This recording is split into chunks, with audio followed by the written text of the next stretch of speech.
doing it differently from everybody else. As a matter of fact, moving forward from this point on, I will not make reference to PFF. Ready to get into it? Yeah. All right. We're going team by team. I would be very careful about slinging stuff. Am I going to get sued? You got legal on this? Let's send you out on the right note. PFF sucks. Have a great day, everybody.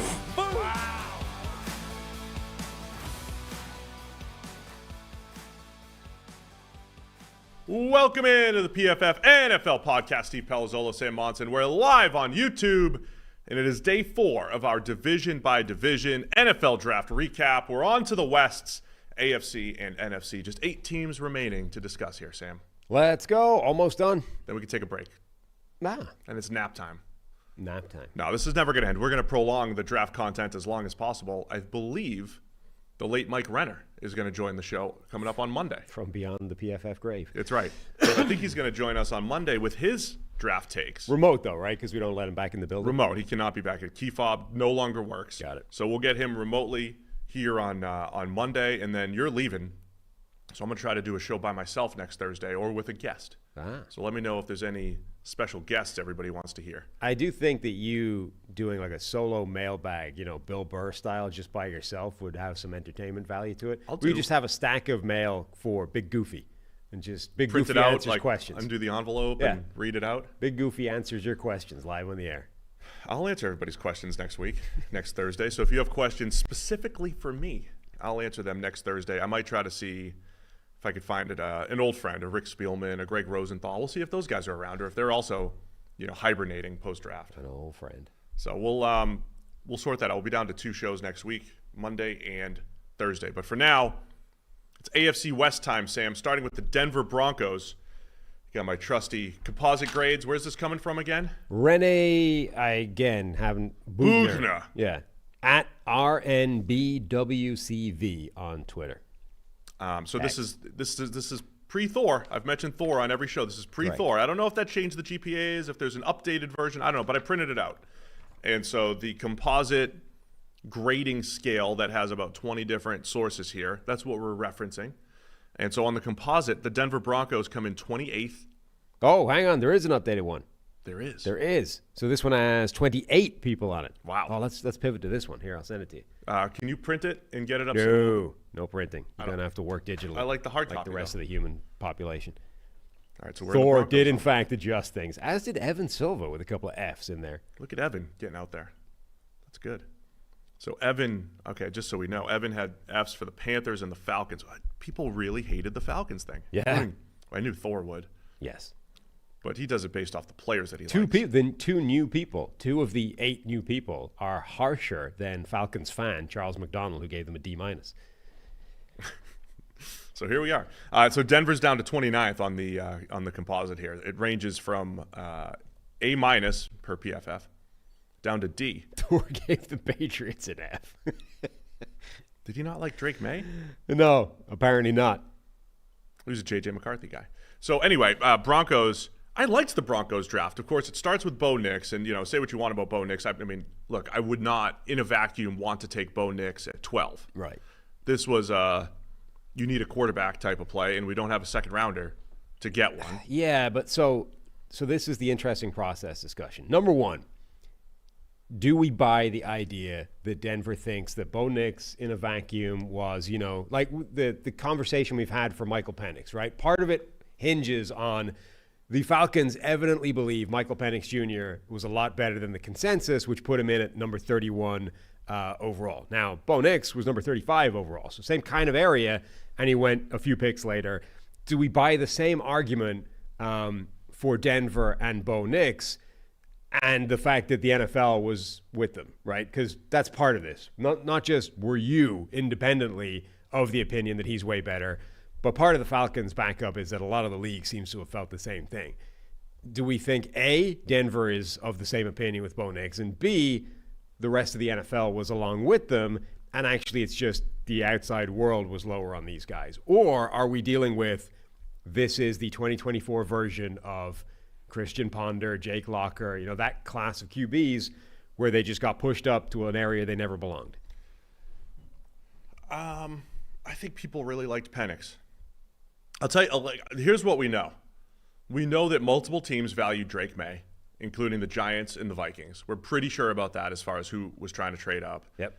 I'm pretty sure. I know for a fact that the Falcons loved Michael Penix Jr. There's no debating that. They drafted him at 8 while already having Kirk Cousins. I'm not giving inside info. This is a definitive, the information in front of us. They picked him at 8. Right. Defines but that. what we don't know is how many other people. I'm pretty sure other people were also trying to get up to get Michael Penix. But that's key, because just you liking the guy that much, it's not like it's irrelevant, but that's how you get John Gruden, Mike Mayock drafts. That's how you get Christian Ponder. That was also 12 overall, right? So it was. Just one team liking it is not reason enough to say, okay, it's cool. You need the justification of, well, at least multiple other teams, some kind of plurality of the NFL felt the same way. I think there's enough reports about Michael Penix that we can say that reasonably for the Falcons. They loved him more than everyone else, and actually it seems like quite a few other teams did as well. Denver's in a tougher spot because they're lower down in the draft. There's just fewer teams for whom that would be an option anyway. On the other hand, if other teams had felt the same way, they might have taken him earlier than that. You know what I mean? So it's harder to make that justification for Denver, which puts them more on an island of, you might have just reached for the guy that you desperately needed because you had no other option. Yeah, and at the end of the day, I'm still okay with it, because the alternative is you have Jarrett Stidham. There's a chance you don't get Bo Nix, so I think it was the clear 6 in this draft. And look, I said, but is that worse than reaching for Christian Ponder? Not saying Bo Nix is Christian Ponder, but if that's now in the range of outcomes if you believe that they reached significantly for a quarterback simply because they needed as one. You keep saying, the counterfactual is the other quarterback situation that you were going to have. Right. But that's Jarrett Stidham. If Bo Nix ends up being Christian Ponder, Jarrett Stidham for a year is no worse, and you kept draft picks intact. Look, it's always probabilistic how you're approaching this. There might only be a 10% chance that Bo Nix is your next franchise quarterback, or a 25% chance that he's a reasonable quarterback on a rookie contract. You kind of have to play that game, though. And Denver's playing that game. I don't know that you do, though. That's the thing. Like, I think at some point, because otherwise you would effectively advocate, like the Raiders should have then drafted Spencer Rattler at 13, because he's the next guy. You need a quarterback. Go get him. Like, at some point there has to be an acknowledgement of, I mean, the evaluation has to be in there somewhere. Bo Nix, by most evaluations, is going to be higher than Spencer Rattler. Sure. But I don't think you can say, like, they needed a quarterback, ergo they simply had to take one. Like, at some point, if your evaluation says this guy is not worth that, it's not worth taking him. Well, they did. And they're going to tell you that he was their guy. Because of the backpack. He was the 6th quarterback off the board. Do you have thoughts on Bo Nix and the fit here to Denver? So I do think it's a good fit, and this is part of why I think it's a difficult thing to parse whether they really felt this way about him, because I do think, like, it's a natural fit. A lot of people were connecting these two dots of, Bo Nix is the quarterback that Sean Payton would zero in on and would identify and those kinds of things. He's accurate. One of the most accurate quarterbacks in this draft. I think that's something that Sean Payton covets. It's interesting they circle back later in the draft for Troy Franklin, arguably Bo Nix's favorite target at Oregon. But yeah, there's definitely, I can see why Sean Payton, at the very minimum, would look at Bo Nix and say, whether or not he was his top target, his top 3 targets, he'd look at him and say, I can work with that. He's accurate, he's athletic, he's got a reasonable arm, certainly good enough. I can make this work. I can make it function. And to an extent, that might be your biggest selling point. Like, he just simply identified accurately what he is and says, yeah, I can make that work. I created an offense around Taysom Hill. I can make Bo Nix operable in the NFL. I do think the fit is fun for Sean Payton. I think when you think about, look, I don't know, what is a Sean Payton offense? It's tough to really tell, because he did have Drew Brees for so long, and sometimes the offense morphs in to what your Hall of Fame quarterback is doing. And Drew Brees was a quick game savant who could throw the ball down the field extremely accurately. He could do it all, right? But it was very much predicated on, underneath, quick decisions, getting rid of the ball and throwing the ball on time and accurately.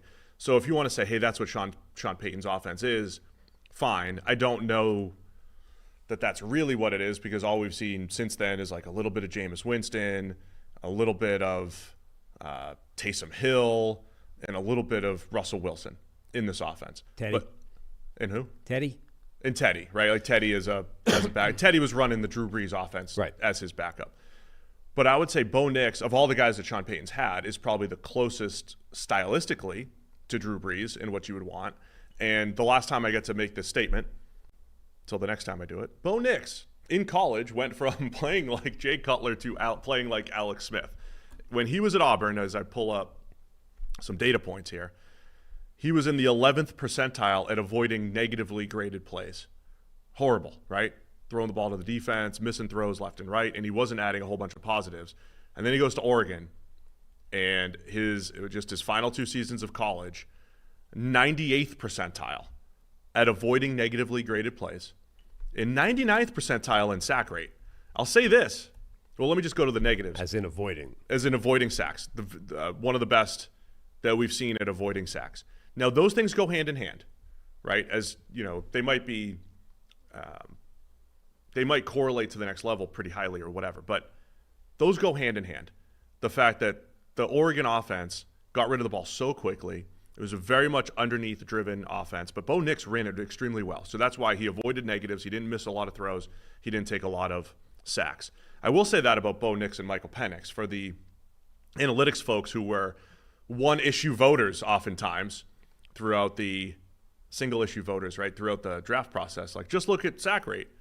Bo Nix and Michael Penix Jr. look great. If you're just looking at sack rate, I suggest you don't just look at one number, but that is one thing where those guys were better than the 4 guys drafted ahead of them, or the 3, in Penix's case, 3 guys that drafted ahead of him.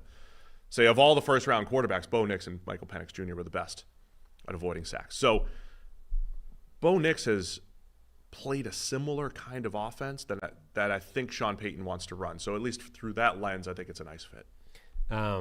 I was reading an Albert Breer article about the sort of quarterback decisions at the top of the draft, and he was making a point of Oregon scheduled their pro day for March the 12th, which was the day between the opening of the legal tampering period thing and the day where people actually signed. Consequently, like nobody of significance went, right? Because all the GMs are actually busy. Who's pro day? Bo Nix. So all the GMs Oregon. and stuff. Yes. You said Auburn, I thought. I'm pretty sure I said Oregon. Okay, go ahead. Sorry. That all the GMs and the head coaches and stuff were busy, signing free agents and negotiating and stuff. So nobody actually went to Bo Nix's pro day except scouts and blah, blah, blah. So they all had to work from the tape. They weren't, I was there scouting for Bo Nix. You know what I mean? That's why he fell to 6. Exactly. Now, apparently, George Payton had 4 live exposures to Nix. Once when he was still at Auburn in 2022. I don't know how useful that was. And then a couple of games at Oregon. So, I'm just saying that might be why people didn't like Bo Nix, because nobody got to see him at his pro day. That's a good point. Look at us digging down. And then no, they did. They saw it, but only on tape, and that just doesn't count. I will continue to ask evaluators what they get out of the live exposures. You usually get the canned answers, right? You get the usual answers. I want to see him on the sideline. I want to see how his teammates rally around him. This is, forget Top Golf. This is the true alpha test. You're in game situation. I want to see his body language. I want to watch those things. I can buy those things. The tricky part about the in-game exposure, as I've said, I mean, I thought Ray Davis was running back 1 because of his one game. You can't let the bias of how a guy played in the game that you happen to be there outweigh, the other 59 games that Bo Nix played.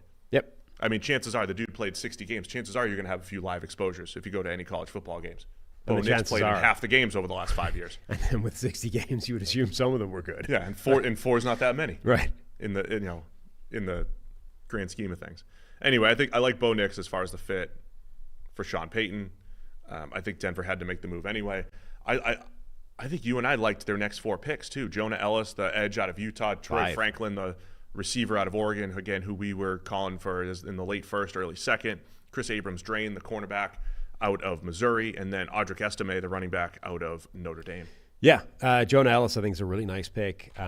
He's productive. He's explosive. I think he's got a chance to absolutely be a contributor as a pass rushing specialist on third downs. Troy Franklin obviously is one that certainly I loved and most people at PFF. Regardless of where you had him in the rankings, it was almost certainly a lot higher than 102 overall. I don't think anybody had him there. I was talking to actual NFL people who were like, I literally asked, I was like, dude, is there, once a guy falls beyond a certain point, you're like, is there something we don't know? What don't we know? Right. Medical, character, attitude, whatever. So I was texting some NFL people. And I was like, why is he falling? I don't understand. And they were like, there's no medical, attitude, character, nothing that we know of that's causing this. Like, he's just falling for football reasons, and they didn't get it either. So I think Troy Franklin's an absolute steal there. Generally speaking, I've always been a fan of reuniting a quarterback that you're drafting, a rookie quarterback, with one of his favorite college targets. I don't even think it necessarily needs to make an impact in terms of that receiver in the NFL, but I think it can't be a bad thing to add that guy to this team just to help him settle or whatever. When that guy's Troy Franklin, I'm even more excited about it. Stylistically, the way he runs routes, having that familiarity with the Bo Nix, I think helps. Yeah, like Franklin, I think, has really big-time ability. And I want to be careful to not guarantee or do anything crazy. I would be incredibly surprised if Troy Franklin did not significantly outperform this draft slot. I genuinely think he's got the talent to be a much more important player than people are factoring in. And part of this is, so, you can compare him directly to Brian Thomas Jr. and say these were two guys that were both primarily deep, one-dimensional, if you like, deep threats, et cetera, et cetera. And then people will separate them saying, yeah, but Brian Thomas Jr. ran a 4.3, whereas Troy Franklin ran a 4.4, and he's bigger, 200 plus pounds versus 180 or whatever. Troy Franklin at the combine was coming right off a stomach bug of some description, which, number one, cost him weight. Number two, cost him speed. So both of his numbers that people are using to criticize him might be soft. If he's actually a 190 receiver that runs a 4.35 or a 4.33, matches Brian Thomas, well, now again, why are we separating them by 3 rounds? Something Troy Franklin's agent would say. Is it now? Yeah, stomach bug, affected training, affects my 40 time, weight was down. This came out before the combine, though. I know, this was not after. It was Derek Barnett that year, remember? Right. My man's sick. Don't look at these combine numbers. My man's sick right now. Quick, how do we fight back against that? It's an interesting world for me, Sam, because I was touting Troy Franklin as a very high model guy, as was Marvin Mims last year, who went in the second round for the Broncos. They'll be teammates now. I do think Troy Franklin's vertical skill set, Marvin Mims' vertical skill set, we'll see what happens with Cortland Sutton there. He's been, in trade rumors, Tim Patrick coming back off of injury. You might have a nice combination of big-bodied threats like Cortland Sutton and Tim Patrick, and then your vertical threats in Mims and Franklin, even though they're a little bit smaller, slighter. Could be a nice, interesting receiver group in Denver. Yep. And then, you mentioned Jonah Ellis. Was it the best 3-cone we've seen for an edge? Of all the – I've cited a bunch. You don't find starting edge defenders in rounds 2 and 3, or at least impact edge defenders in rounds 2 and 3 historically. Yeah. But Jonah Ellis – 6'9". 6'9". At 253 pounds. Jonah Ellis at 21 years old with good production, not great, good production. That 3-cone reminded me a little bit of Alex Highsmith from a potential, give him a couple of years and he could become the quote-unquote 10-sack guy, but he could become, an impact pass rush type. Getting him in the round 3 at pick 76. I'll say this, for teams that have just 7 picks and no second. Right. We talked about this with the Browns, who didn't have a first. Sometimes you look at the draft and it's like, okay, there's nothing that really stands out there, but you could really look at Denver's draft and say, they got Bo Nix, they got Franklin, who could have been a first or second rounder. I know that the NFL obviously didn't value him there. Ellis in the 3rd.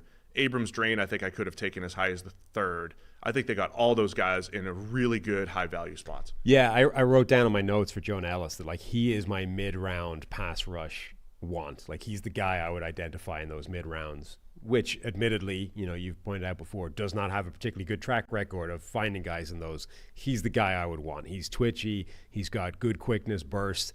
He's got a really nice inside spin move that, the Dwight Freeney move. Another Alex Highsmith thing. Right. Yeah. Highsmith's got a great one as well. I'm not saying he is Dwight Freeney or Alex Highsmith, but he's got that move. That's his inside counter. He rolls right across offensive tackles, and they just don't have any shot of blocking it.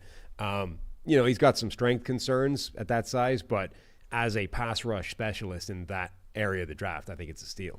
Then we'll add, Chris Abrams-Drain, I think can compete outside or inside at corner. And then Audric Estime, who I did not realize until we were on the live show, is an absolute legend with the stock exchange guys, with Trevor and Connor. Right. A legend. And Estime, a legend here too. The Costanza model, the hand model, loving Audric Estime and getting him in the 5th round. I think he's got a chance to be a nice productive back to go into the backfield of Javonte Williams and undersized jitterbug Jaleel McLaughlin. Yeah, there's a number of backs in this class because it's such a kind of chaotic group that if you fast forwarded 2 years and told me he's the best back from this class, it wouldn't shock me at all. Estime is definitely one of them. Like, he's big, explosive. I think he's faster than his timed speed would suggest. He can run away from people. I think he's just got a really good feel for the position. And, when you listen to Sean Payton talk about how they're going to use him, I think it'll be reasonably smart. Like, I think he could definitely be a part of a backfield by committee there. Anyone to highlight on the UDFA front? Ooh, good question. Before we move on from Denver. Haven't you looked prepared there. for that? They didn't sign a couple of Mercer receivers, thankfully. Let's see. No one understands your reference here. I know. That's part of the charm. Frank Crum, offensive tackle out of Wyoming. Developmental athletic tackle out of Wyoming. That's about it, I think. Great. I got no more use for the Broncos. As a busy parent, you want to give your kids a head start in their financial future, but investing can be often both confusing and time-consuming. So Fabric by Gerber Life makes it easy for you to set up an investment account for your child that grows with them and helps prepare for their financial future. Fabric by Gerber Life was designed by parents for parents to make it easy to plan for and manage your family's financial path. With a UGMA account from Fabric, you can start investing in your child's future today. UGMA stands for Uniform Gifts to Minors Act. While your kids can't invest while they're minors, a UGMA account allows you to invest on their behalf and gives their investments more time to grow. So join the thousands of parents who trust Fabric to protect their family. Start investing in your child today at meetfabric.com/PFFNFL. That's meetfabric.com/PFFNFL. meetfabric.com/PFFNFL. Portfolio is managed by Fort Washington Investment Advisors, Inc. Additional services provided by Apex Clearing Corporation. All investing is subject to risk. Monthly minimum contribution required. Learn more at meetfabric.com. All right, let's go on to the Kansas City Chiefs. The consensus or the composite grades have the Chiefs at 5th, and they got a B+ from PFF. This might be the one time where PFF's a little bit lower than the composite when it comes to the Chiefs and their draft. Of course, it all started with the huge storyline trading up to get Xavier Worthy. Have a theory on why people love their draft so much. Kingsley Suamataia in the 2nd round, pick 63. The tackle out of BYU. They go tight end Jared Wiley out of TCU in round 4. And then a couple picks later in round 4, the safety Jaden Hicks out of Washington State. A couple other picks there on day 3, including the first Holy Cross draft pick in forever? Long time? CJ Hansen, the guard. So, thoughts on Kansas City's draft here? Yeah, I mean, the interesting thing is that Xavier Worthy pick in the 1st round, right? Number 1, you get the whole dynamic of they traded with Buffalo to make that happen. Number 2, Xavier Worthy, of all these wide receivers in that area, was the one that they'd identified as the guy to go get. And the fact that they went wide receiver and traded up. They were, what did I read? They were trying to go up for somebody else and then like a different position. I forget who it was. Was it Tyler Guyton, and then completely pivoted and went wide receiver? Mims is what we just heard. Amarius Mims. From Eli, thank you. But Eli knows because his Bengals got Mims. Right. You can't have them, Chiefs. But yeah, they were trying to trade up like a reasonable distance to go get Amarius Mims, and then the Bengals grabbed him, and then they still traded up, but this time went to get Xavier Worthy at wide receiver. Yeah, my theory on – so Xavier Worthy, he finished 32nd on the consensus board, and the Chiefs get him at 28, of course, so it's not like a reach or anything like that. But I don't think most people had Xavier Worthy as a top 6 or 7 receiver. He just has that one unique skill of 4.21 speed. You think he's – and I'm not saying that's the only thing that he does, but that's the biggest thing that he does is have that speed. I know you think he's a better all-around receiver, but I feel like most people are loving the Chiefs draft because anytime you put a receiver on the Chiefs, it's like, well, Mahomes, this guy's going to work out great. And then you add the fact that there's speed, add the fact that they just added Marquise Brown. Mahomes, again, was 38th in passer rating throwing down the field. Say what you want about passer rating, but it's a pretty good indicator. If you take sack, you can't have a sack on a downfield pass anyway. It's a pretty good number to use when you're talking about downfield passing. Mahomes was 38th in the NFL last year. Downfield passer rating, that can completely change now with Xavier Worthy in the mix, with Marquise Brown in the mix. So I think it's the fit. and the speed with Mahomes as the quarterback that people are loving right now. Yeah, passer rating is a perfectly fair proxy to use for passing efficiency. It's not necessarily a quarterback-driven number all the time. It's the totality of the passing attack. So the point being, when he's going deep, the passer rating is not right. good. It's not necessarily a Mahomes stat. It's Right. a Marquez Valdez-Scantling stat. It's a Rasheed Rice. Yeah. It's what It is the illustrating Chiefs that their had. passing game struggled passing Right. deep down the field, which obviously they seem to be attempting to consciously change this offseason by adding multiple speedsters at receiver, Xavier Worthy and Marquise Brown.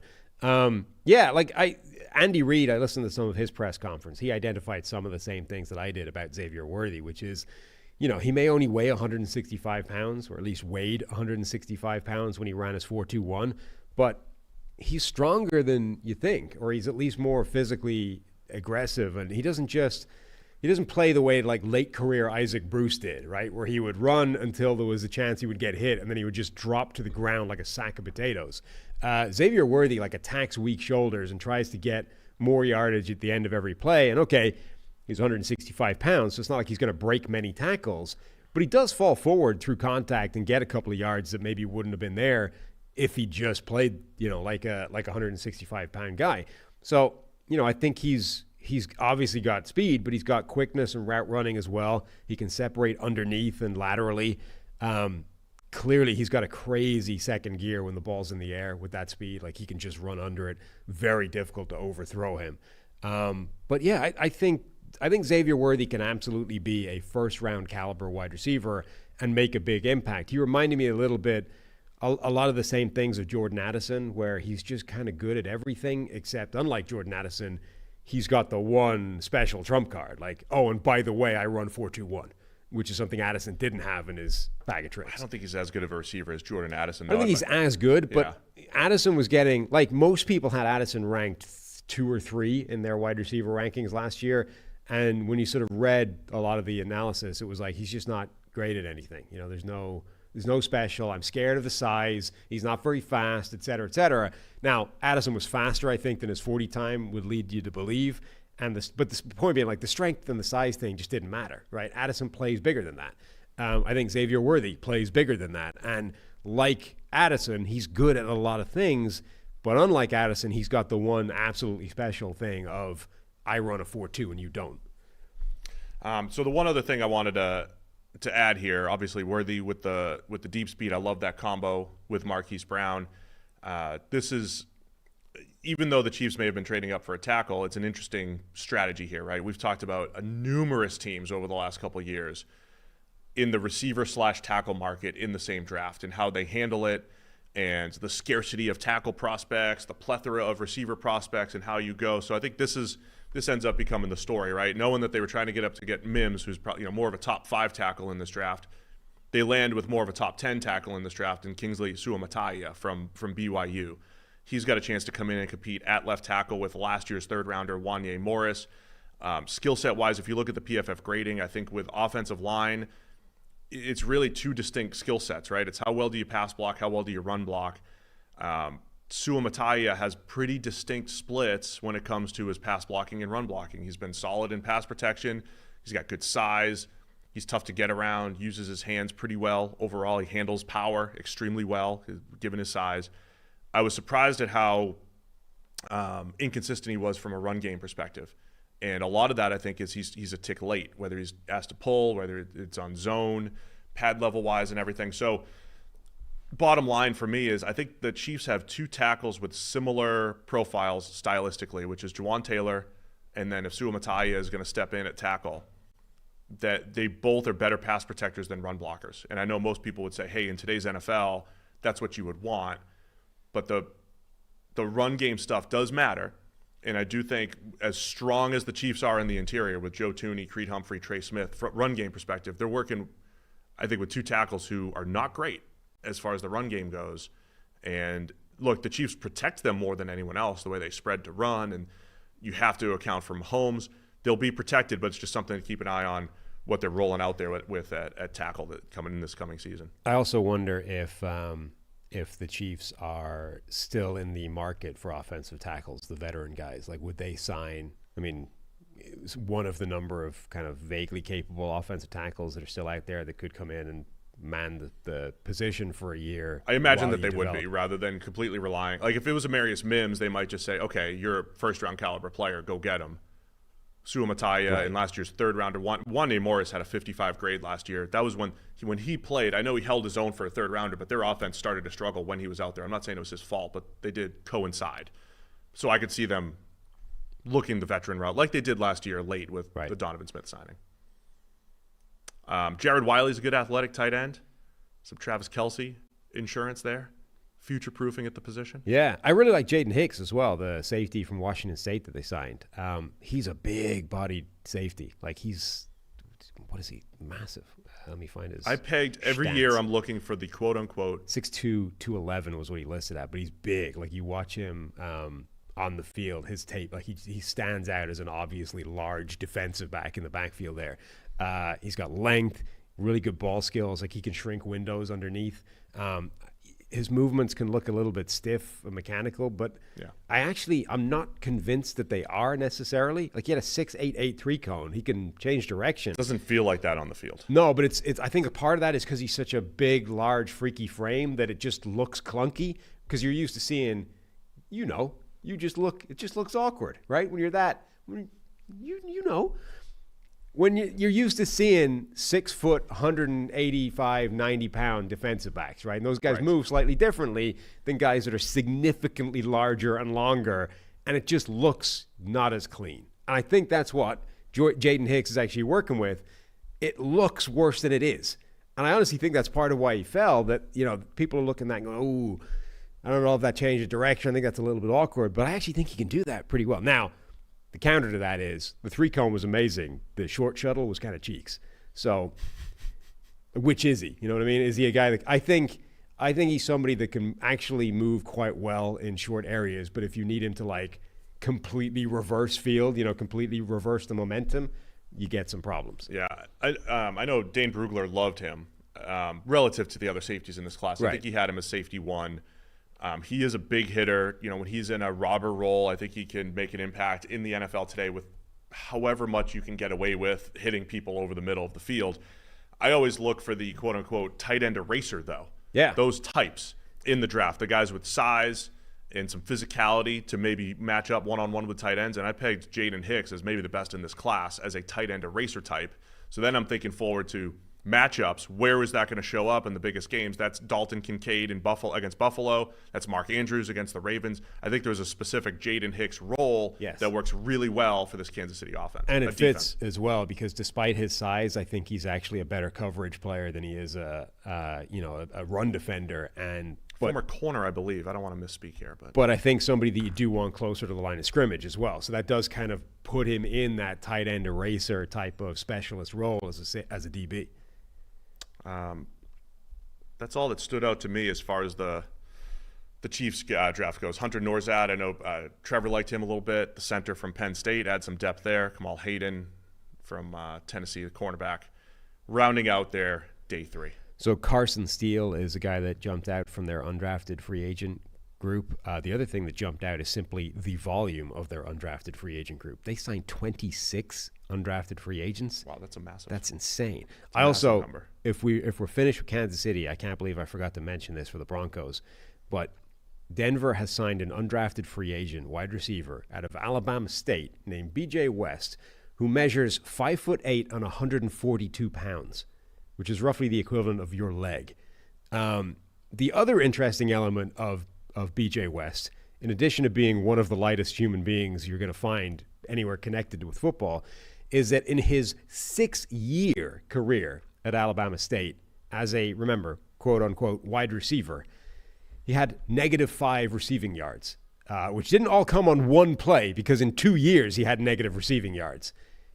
That I now want nothing more from this draft class than this guy to stick on an NFL roster because evidently he's a kick returner, right, as a trade. But if you had at Alabama State an NFL caliber kick returner and you were unable to even generate positive receiving yards out of him, what were you doing? That's like Tim Boyle having 1 touchdown and 10 picks for UConn or whatever it was. And It's like, oh, this dude's been in the NFL forever as backup. Yeah. People love him. If that guy was actually an NFL caliber athlete at 142 pounds, and sticks in the NFL as a kick returner, and you were unable to generate positive yardage out of him, that doesn't feel like a great coaching job.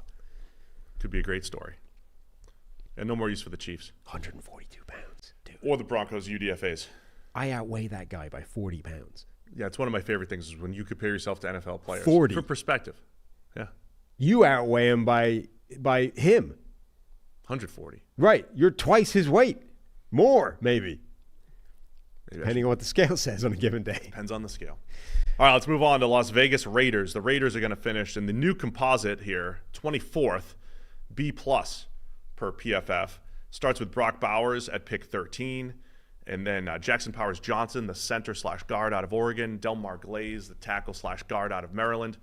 DeCamerion Richardson, the corner out of Mississippi State. Tommy Eichenberg, linebacker out of Ohio State. Dylan Loeb out of New Hampshire. Or is it Loeb? I was never 100% sure on that one, and I've closed the beast. So let's find out. Let me add it back up. Love Trey Taylor, the safety out of Air Force. MJ Devonshire, the cornerback out of Pittsburgh. Your initial thoughts when you're looking stuff up? Yeah, give us your Air Force nugget. Well, we'll come back to You want Trey to Taylor. come back to Trey Taylor? Let me start with the Raiders thing. First off, I love Brock Bowers, the player. I was perfectly fine with him as a top 10 pick. I think the Raiders just literally said best player available here. What do you got? Lobby. So the background, Dylan. So he's written it out, and then the pronunciation guide is rhymes with Wowby. That's how he's Dylan Lowby? That's how he's rhymes with Wowby. I don't think I heard anybody say it that way throughout the entire process. You want to argue with Dane? No, I don't. I mean, you did point out he's a proven liar. Nobody remembers that. That was Friday night, middle of the draft. Right. I mean, he lied to us. How did he lie? What was it again? Oh, yeah. The Brian Thomas' floor the was Steelers. was 20. Yeah. He landed at 23. He did lie. Liar. So, Wowby. Dylan Lowby, the running back out of New Hampshire. So, yeah, my initial take on the Raiders, like in a vacuum, I love their first two picks. Brock Bowers, the tight end, absolute playmaker that I think could play big slot. When he's running routes against man coverage, you could throw it up to him. He can go get it. Incredible hands, incredible ball skills, outstanding after the catch as a tight end. The Georgia team was using him on jet sweeps, end arounds, screen game. Bowers can do all of that at the next level. So now I love him as a player. Jackson Powers-Johnson, getting him at 44, I love him as a player. I think he could step in at center or guard. They've got decisions that they can make there. They signed Cody Whitehair, who's coming off the worst season of his career. JPJ could play left guard there. Andre James coming off of one of his best seasons at center. They've got flexibility there either way. Yeah. So I love the first two picks. The only thing that I don't love, that just doesn't feel great right now, post-draft, is that this draft was filled with high-value positions and really good players at those positions. Receivers, tight ends, edge rushers, QBs, of course. And every team around the Raiders seemed to get one of those guys. And they're the team that was left without a quarterback because 6 QBs went before they picked at 13. They were left without a QB selection, and then they got the tight end. And again, I would say, yeah, you could forget the tight end name for a minute. They probably got a top 5 to 7 player in this draft in Brock Bowers. I get that. But that's the only thing that doesn't feel great, which is while every other team is getting a high-value position and a good prospect at that position and a quarterback of the future, the Raiders were left without the quarterback and they came away with the tight end. That's the only thing that just doesn't feel great about this, even though I love the players that they got with their first 2 picks. Yeah, it's hard for your opinion on this draft to not be conditioned with the knowledge that they probably wanted a quarterback and for the second year in a row didn't get one because things just went that way in the draft, right? Now, different regimes year to year, but the same outcome, which is we went in expecting or looking for a quarterback and we came out with a tight end instead. So, yeah, if you just looked at their picks and said, this is what they came away with, what do you think? And you didn't know what their quarterback situation was, you'd be like, this is a great draft. Brock Bowers is arguably number 1 on a big board that doesn't have positional value attached to it, right? If you just said position agnostic, who are the best players in this draft relative to their expectations or their positions, Brock Bowers might be the number 1 player in this entire draft, and they got him at 13 overall. That's great. Perfect. And I don't care that they drafted Michael Mayer a year ago. Number 1, he didn't show you enough year 1 to stop you drafting Brock Bowers. Number 2, even if he is amazing, they can perfectly well coexist in the same offense with 2 tight end sets They even have a complementary skill set in terms of Bowers is more of the slot move tight end, whereas Mayer is more of the inline guy. That makes perfect sense. That's fine. That's not a reason to dislike the Brock Bowers pick. Jackson Powers-Johnson, the second round, again, I think a first-round player with some injury question marks that probably drops into the second. I think that's a really good pick as well. It's just all conditioned by they probably wanted a quarterback in the first round, and they were the team again left without a chair when the quarterback music stopped. Now, the thing worth bringing up, though, is you can look at this like this is the opposite side of the Denver thing, right?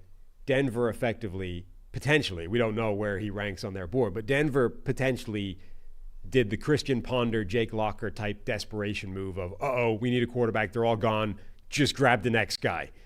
The Raiders looked at this and said, the quarterbacks are gone, we're not doing anything crazy, let's just stay disciplined, we'll figure it out later, right? To be fair to them, Aiden O'Connell and Gardner Minshew is the type of quarterback situation that can muddle through a season. I mean, we thought the Colts season was done basically as soon as Anthony Richardson went down. Gardner Minshew came in and almost got them to the playoffs, right? He had a pretty good year. So, this is a quarterback situation that's viable, at least this year. It isn't good, and you don't like it because it's a short-term thing. But if it's this relative to trading the farm to go get a guy or doing something desperate, with their pick, or it's at least justifiable. It just feels, That's all. And so I would view this from, okay, what happens a year from now? So what happens this year and then a year from now? Aiden O'Connell's a guy that both of us loved as a developmental QB prospect. Right. So maybe he gets a shot here. And like you said, Gardner Minshew is one of the best backups in the NFL. And when you surround them with, I'm assuming Devontae Adams will still be on the roster. Then they just, they have Jacoby Myers, an excellent route runner, gets open, complimentary piece. They just signed, maybe a little redundant, Michael Gallup to come in as their third wide receiver. And then you mentioned Michael Mayer and Brock Bowers. I'm still a fan of Michael Mayer. I think he'll be fine as a player. Tight ends take a little bit longer to develop. It's a pretty good 1-2 punch at tight end. So I think for this year, if you're going to find out if you have something in Aiden O'Connell, you've got a pretty good group to throw to for O'Connell, or if Minshew ends up playing.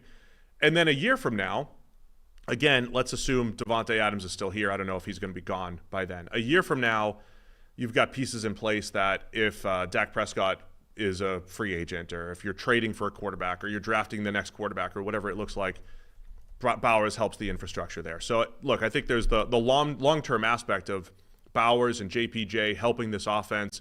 There's the short-term uncertainty at the quarterback position, while the Broncos have a guy, the Chargers have Herbert and their new coach, and, of course, the Chiefs in that division. That's what you're competing with, and you're kind of left with, okay, we're going to roll with Aiden O'Connell and Gardner Minshew. The other side of it is Tom Telesco, first-year GM for the Raiders, and Antonio Pierce, now first-year head coach for the Raiders.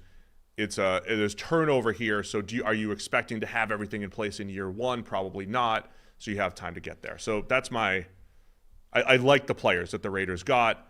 Obviously, still more work to do to figure out who the signal caller is for the future. This is not massively relevant to a draft grade, but would you trade Devontae Adams at this point? I think I might. I mean, I haven't looked at the contract details as far as when. Yeah, the cap number for 25 is up at 44. So this is like the time that you would want to get out of it because of the massive cap number. They save cap space this year, even if they trade him away. They certainly save it next year. Clearly, this is I still want to get a lot for him right now. Sure, but this is a tread water year. It's probably the last year that he's going to have significant value. There are teams out there now that need that guy. Like we've said, the Patriots wide receiver room looks like a bunch of number twos still. I mean, if I'd said if they found a way of trading for Brandon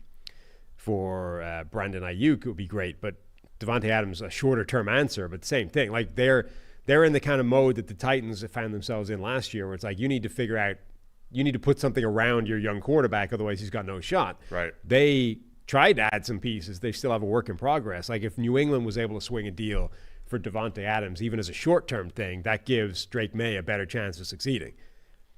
Yeah, it might be a good move. I mean, that was the Raiders, I think, are in this position where they're just in this. Look, they overachieved a little bit last year. They beat the Chiefs down the stretch. They turned things around a little bit under Antonio Pierce, but they still don't feel like a great contender.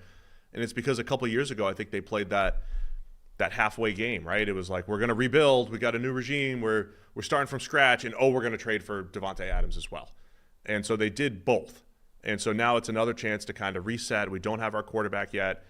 But you'd have to get a big haul back because you need to get, if you don't have your quarterback, you need to make sure you've got pieces to get all the other, high-end pass catchers, O-line, impact defensive players that you need to compete. So it might be a good chance to get some draft capital in here.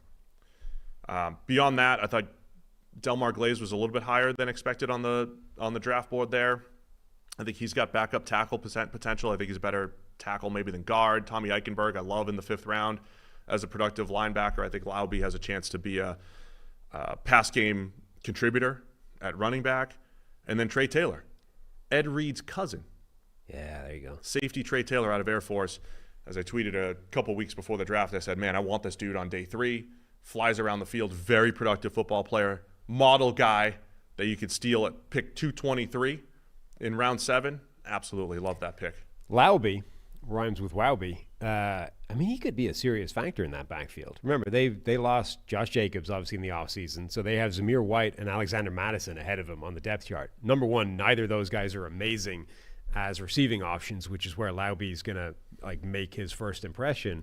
But neither one of them are necessarily going to keep you away from putting him on the field and rundowns either. That guy could be a serious contributor just because that backfield doesn't look great.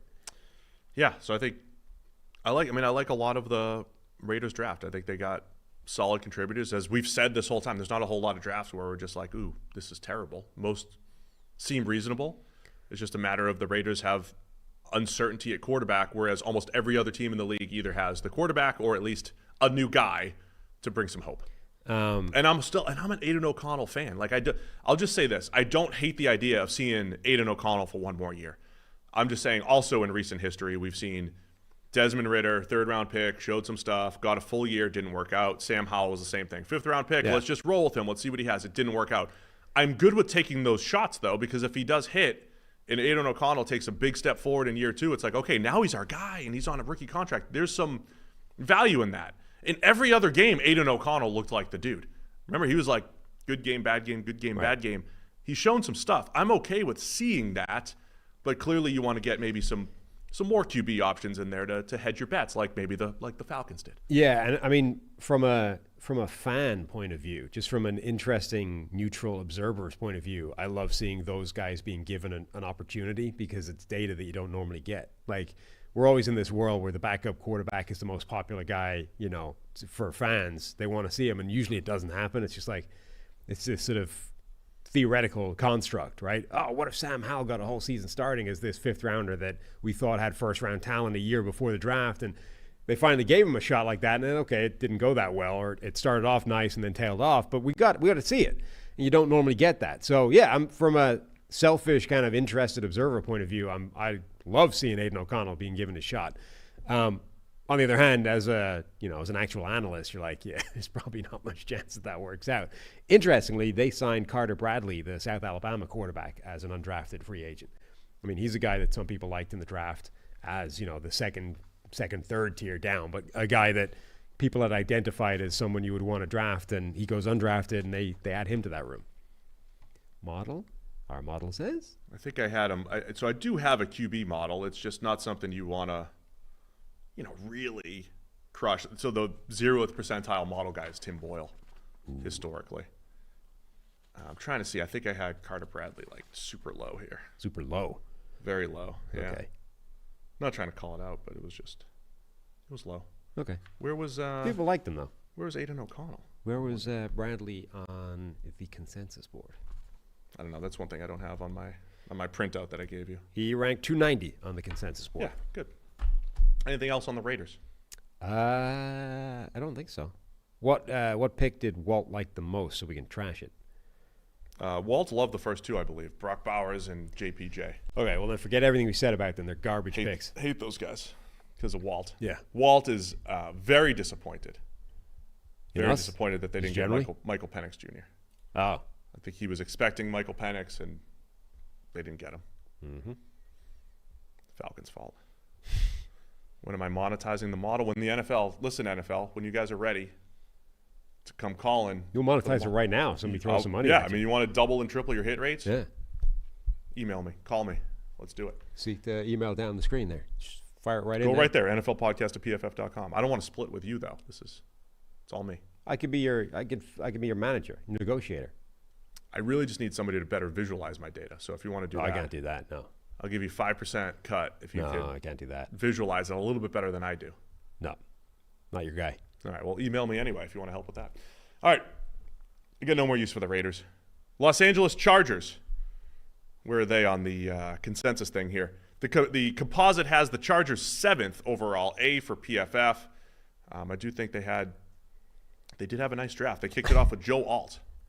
So, again, these decisions that we look back on, passed up Malik Neighbors and Rome Odunze, went with Joe Alt at tackle, circled back in the second round, though, got wide receiver Ladd McConkey, linebacker Junior Colson in the third round out of Michigan, back-to-back Tarheeb Still, the cornerback out of Maryland, and then cornerback Cam Hart out of Notre Dame. That's the back-to-back I'm talking about. Two cornerbacks into the so they doubled up there, and they tripled up at wide receiver because they go Brendan Rice in round 7 and then Cornelius Johnson out of Michigan. End of the day here, Jim Harbaugh drafts 2 national champion Michigan Wolverines. Which is definitely the under from whatever the line was. Yeah. I forget what we set, but it was definitely less than or more than They 2. passed up Sandra Still at 34. Passed up a lot of. Chris Jenkins. Yeah.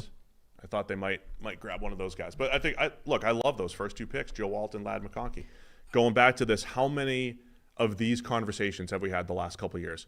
Tackle, receiver, receiver, tackle. What do you do? I think the Chargers got Joe Alt, I think, is one of the best tackle prospects we've seen since we started this in 2014. I think he's one of the cleanest projections, and they're going to take him and put him at right tackle, put him with Rashawn Slater on the opposite side, and now become one of the better tackle duos in the NFL potentially. Did you see that the meme about Joe Alt at draft during the draft? Because he was one of the guys, the cameras in his living room type of thing. We got to see his reaction. Here it is. What did he do? I forget. I don't know where I've stolen this from, so apologies if I'm not giving somebody credit. It's a picture of Joe Alt sitting in his chair, and anyway, it says just a series of bullet points. Negative drip, 0 aura, lives in a log cabin in Minnesota, wears only quarter zip pullovers. Bio says Isaiah 6'8", football and fishing. Yeah, bro's about to play 15 years of Pro Bowl football. I think somebody just described Joe Thomas. Exactly, right? He went right? He went fishing out in the lake instead of going to the draft. Joe Alt in his log cabin in Minnesota, just ready for the call. Same idea. Great NFL prospect right there. That's fantastic. So Alt, look, I love that. And by the way, what a Harbaugh guy. How much does he love that profile? I don't know if Chargers fans have changed their tune. I haven't interacted with the few Chargers fans out there over the last few days.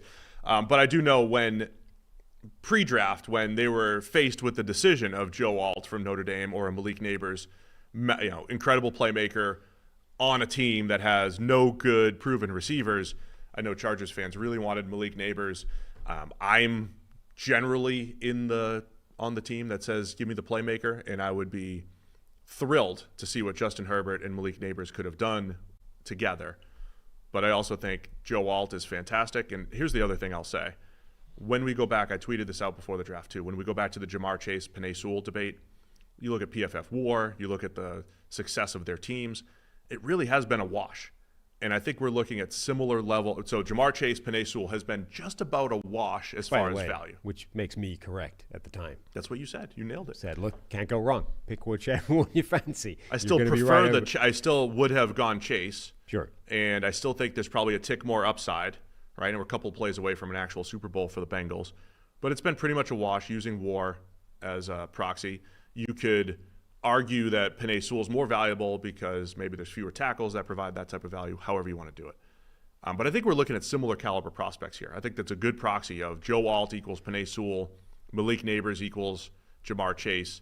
So either way, I think the Chargers end up in a good spot. The key here is I think they got a receiver that can contribute in Ladd McConkey in the second, whereas the tackles that were available in the second, I think were going to be far more risky and for the Chargers. That always felt like a difference making dynamic in this particular draft was the second wave of wide receiver, I think, was always going to be a lot more comfortable than the second wave of tackle. So if you were in that Penei Sewell versus Jamar Chase debate at the top of the draft, I would have gone tackle this year because I think you just have a better shot of backfilling it with the receiver later on. Isn't this every year, though? This is not always. It's most years. But I saw a bunch of Chargers fans that were like tweeting through it during the time, and they were like ready to off themselves when Joe Alt was the pick. And then an hour, the next day, it's like, oh, we are so back, Yeah. Ladd McConkey, and now I'm good. It's like, well, that was always what was happening. It's not like they were like, we're out on wide receiver. That's where the horizontal board is there. And look, I'll use the model as just a proxy, and every team's got their own, evaluations there. I had Alt as a clear blue chip number one tackle, and then the receivers there's a chunk of them, right? There's a 10 to 15 guys that we kept saying if they had their name called at late first, it'd be fine. Ladd McConkey's one of those guys.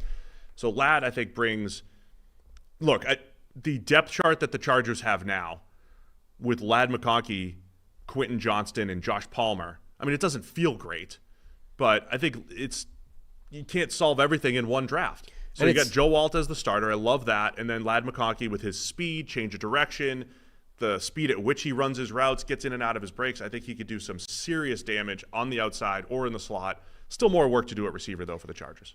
Yeah, and so I guess around the sort of mid to late 20s, the Chargers were probably feeling great about this, the way the draft was unfolding. They got Joe Alt, and we'd only had 4 wide receivers off the board at that point, right? And then there was a run of 4 receivers picked in the 6 picks before they got theirs, right? So Xavier Worthy at 28, Ricky Pearsall at 31, Xavier Legette at 32, and then Keon Coleman at 33.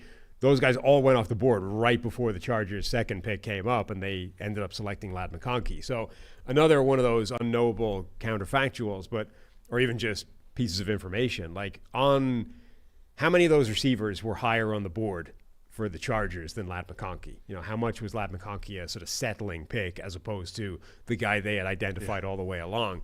That being said, I do think Ladd McConkey's a really nice fit for this offense. He's got really impressive speed.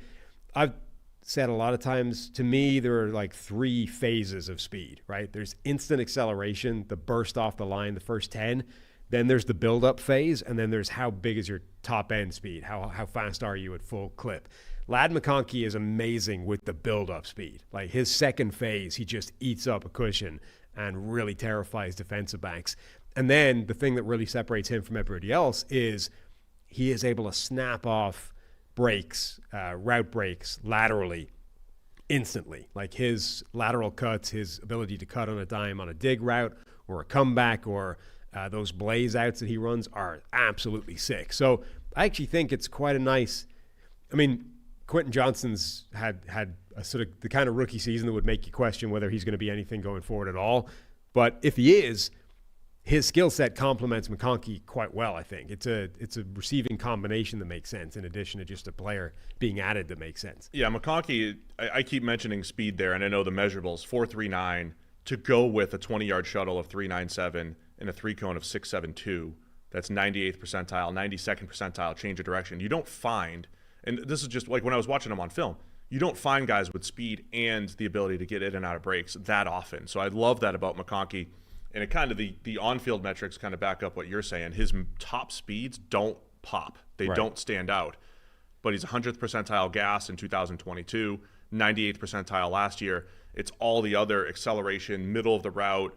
I just think the speed at which he runs routes, maintains that speed in and out of breaks, is massive for him to create separation. I think he has a chance to be a high-volume type of target for the Chargers. So I love those first 2 picks, and I really like the 3rd pick, Junior Colson, another guy that, again, Dane Brugler's top linebacker, and wasn't our top linebacker, but I get it. Like, watching him, he reminded me a little bit of what's his face from the Packers? Quay Walker. I just lost. Makes the plays, makes the right plays, right? Makes the plays in front of him. I don't think he does anything flashy. I think Colson's solid in coverage. He's quick in the run game, sees it pretty well. And then you've got the scheme familiarity. We talk a lot about the Ravens and Michigan scheme going all across. That's the new fad. And that scheme probably relies a little bit more on linebackers than others. and now you have a guy that knows how to how to see route combos pretty well. And so as a third round pick 69 overall, I think that's a really nice fit for the Chargers. Yeah, definitely. I think that's a good addition there, and clearly a sort of tone setting addition to that defense with Harbaugh and the Michigan connection, et cetera. Cornerback doubling up makes a lot of sense. And then Kamani Vidal from Troy, I think it's a nice pick. Like, that guy stupidly low to the ground. Like, he's like 5'8" or 5'9" or something, but he's 215 pounds at that size. Like, he's a brick. He's so hard to tackle because there's nothing to hit. It's like the old Maurice Jones-Drew thing. Like, there's nowhere to get to him. He's just a bowling ball. And so he's got a chance. I mean, the backfield is the Ravens' backfield from a couple of years ago, right? You got Gus Edwards, you have J.K. Dobbins. Vidal had our top pass protecting grade for anybody with over 100 pass blocking snaps last year. I know Jim Nagy from the Senior Bowl talking him up, loving him. The other thing to highlight, so I think Cam Hart, the corner out of Notre Dame, production was okay, but size and movement skills are very good. And then just the concept of doubling up at corner and tripling up at receiver. So even though the Chargers got, I think, one guy that could be an impact receiver in Ladd McConkey, adding Brendan Rice and Cornelius Johnson in the 7th round, I'm not saying they're going to go out and catch 80 balls next year, but at least adding that depth. And if you just hit on one of those guys, much like the Packers, you never know, attacking receiver with volume, I think, is a smart move. And I didn't love Brendan Rice as a prospect, but in the 7th round, in the that's 7th, an I like it. Steal. Absolutely. Like, he sort of runs like a lanky Isaiah Pacheco. There's that sort of violence to his running pattern. He's fast. He's got good straight line speed. Doesn't have great body control, but he's another one of these guys that's kind of a one-dimensional deep threat / slant type of guy. He reminded me actually of Bernard Berrien. You know, remember the old, but he's bigger, like 6'2", 210 pounds. He's a pretty solid size guy. And the 7th, like you said, the 7th round is an absolute steal. Did you see the video of him getting drafted? Brendan, yeah. Yeah. He was at his best friend's funeral. He was on the way to his best friend's funeral and got the phone call that he was getting drafted in the 7th round after what was presumably for him, you know, a slide. Like, probably would have thought he'd go higher than that. I mean, those videos are always kind of compelling to watch and, you know, fascinating to see just how much it means to these kids. When you're in the middle, like, just what an absolute tornado of emotions he must have been going through, going to his best friend's funeral and then gets drafted, period, but also drafted by a team that it sounded like he really wanted to go to as well. Harbaugh, the new, he loves you know, Harbaugh. new regime, all that kind of thing.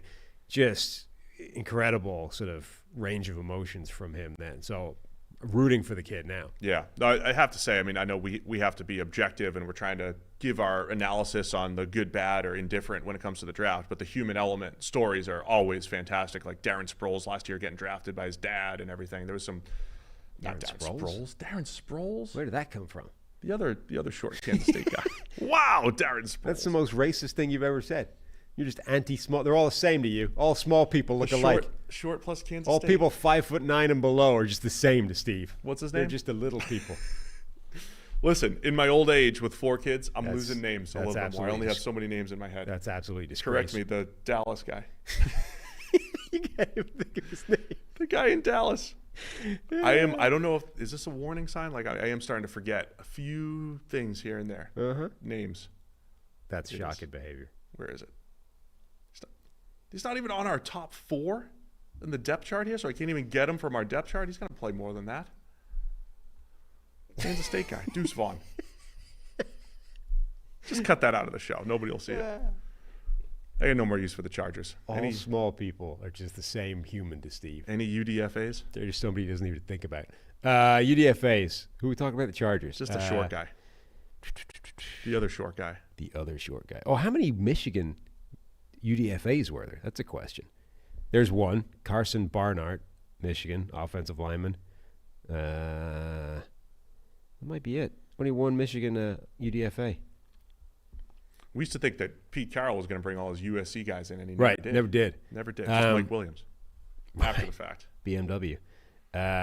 It's another pretty big undrafted free agent group, though. I'm not counting that list, but it's pretty close to the Chiefs.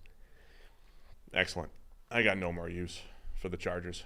We're going on to the Arizona Cardinals and the NFC West. Arizona Cardinals are going to finish 6th in the composite B+ per PFF. They had a lot of picks. Most picks in the draft here, at least 12, right? 12, I think. Starts with Marvin Harrison Jr., We went through all these debates. Are they going to trade down? Are they going to take the blue chip player? They go with Marvin Harrison Jr. at 4. They come back with Darius Robinson, the edge, out of Missouri at pick 27. 2 different cornerbacks that they brought in, Max Melton in the second round out of Rutgers, Elijah Jones out of Boston College in round 3.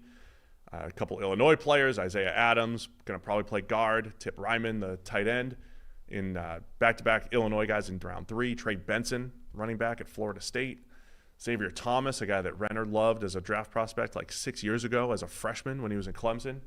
Played a lot of ball at Clemson, but to get him at the 5th. So a lot of players here for the Cardinals. What do you think of their draft? Yeah, and the lot of players thing, I think both of us like as a general concept. Like, even forget who they're drafting for a moment, just simply picking 12 times, I like as a concept. It gives you the flexibility to double dip and triple dip at certain positions, right? The Packers approach, let's call it for the sake of argument. I like that as a strategy. I think it's a smart way of doing things.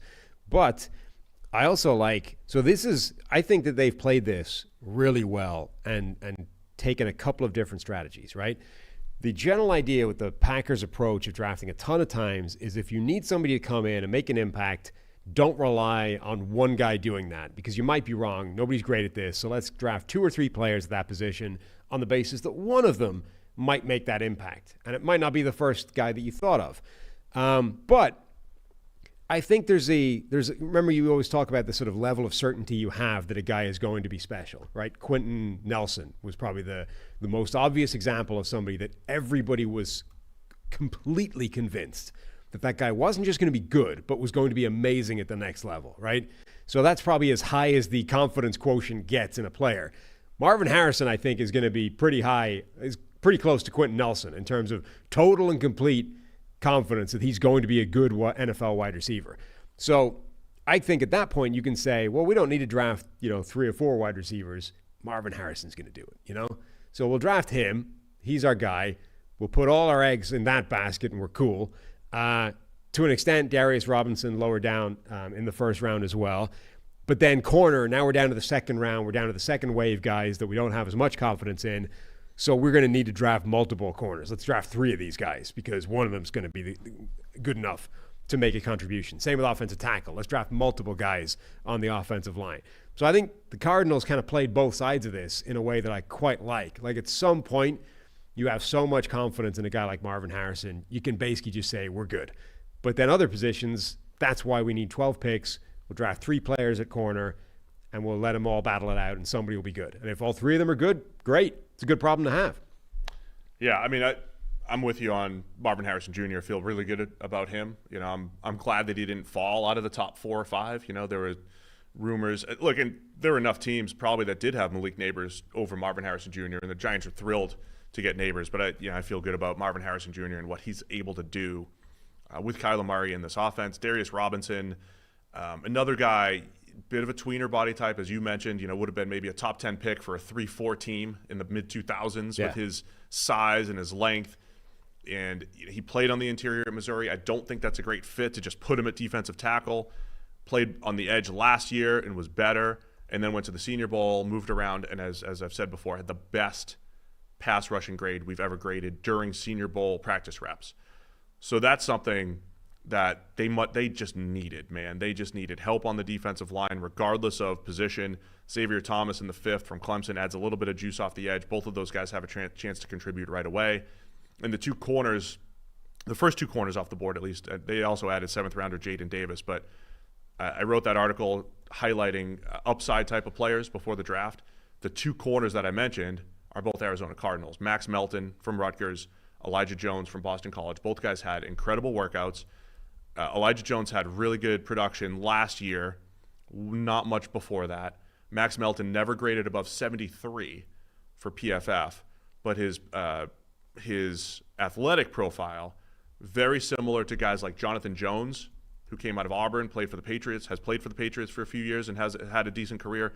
And then even first-rounder Deonte Banks from the Giants last year out of Maryland, similar 40s, verticals, explosion drills. So I think Max Melton, he's got work to do just as a football player, but as far as like a pure upside athletic profile type, that's what the Cardinals brought in with those 2 corners. So Darius Robinson, we said this before, if he was 15 years ago, he'd be a top 10 draft pick for one of those 3-4 teams. The guy that he reminded me of the most of that group was Richard Seymour. Do you have Darius Robinson's height, weight, and 40 time handy? I can get it, sure. Okay. I believe he's 6'5". Richard Seymour was 6'6". I don't have the exact. What did he weigh in at? Because it was 290 something, right? I just have whatever they listed, 6'5", 296. Let me get the exact here. Seymour was 299 back when he weighed in the combine, and then the 40 Seymour's time. a much better football player. With the 40 time was the thing I'm most interested in. So yeah, we got him at 6'5", 285. Okay. 34.5-inch arms and a 4.95 40. Richard Seymour ran a 4.95 40. I mean, Richard Seymour's a much better football player. Of course he is. Yeah. But you're saying like body type, length, and style and everything. Right? Yeah, but he's also, I mean, Richard Seymour went in the top 10 somewhere back in whenever it was that he was drafted. Well, get to the shuttle and the cone. I don't have that for Seymour. He doesn't seem to have had a full combine. I'm working from sketchy information. So like Robinson, if you call Robinson an edge, a 4.76 shuttle, but that's why is 8th percentile. So I don't and think a 7.87 cone is 5th. I think you need to call him an interior player because of the if he is a 3-4 end effectively in an old school system. Now they're still not good numbers, but to me that's why he's just out of his era. Like he belongs 15 years ago in those old 3-4 systems. I don't know if these percentiles are changing properly. No, they are. There we go. Yeah, it's still so obviously the numbers look better athletically if you call him an interior player, but the change of direction is still not great. Right. The comparison I've used before is because I use my model as a proxy, PFF production as a proxy. Jermaine Johnson, when he came out of Florida State a couple years ago, had solid college production, a lot of sacks, pretty good PFF numbers, but not great over the course of his career. But then he went and dominated the Senior Bowl. And then in the NFL, similar, kind of took him a little bit of time, has been a rotational rusher and come into his own a little bit last year. I think Robinson might have a similar, not necessarily path, but similar level of production. Like I think he'll do some damage at the next level, but I don't think he's like an elite first round type of talent. But if they're playing 3-man fronts too, that's a good fit for his skill set. Yeah, I mean the rest of the Cardinals interior defensive linemen, not great. It's not a great group. Yeah, but that's why the point I'm making is that I think a lot of him not being a high-end first-round skill set is simply the game has changed away from him. Like, again, the 2000, I think he would genuinely be – I think we would be saying he is a top 10 talent in 2000, not in 2024. He's got legit length. He's got that inside-outside flexibility back in that type of scheme. He's really, really strong.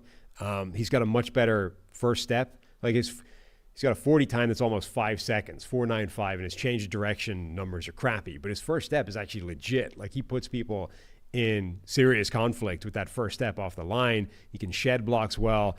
If you don't block him with an offensive lineman, he just runs right through the dude trying to block him, whether it's a running back or a tight end. He's actually, I think, pretty athletic one-on-one in space. Like quarterbacks can't just get around him the way they can. I forget who we were talking about recently that was it Mason Smith, the LSU D lineman, where if you just sidestep him in the backfield, gone. Was it Sweat?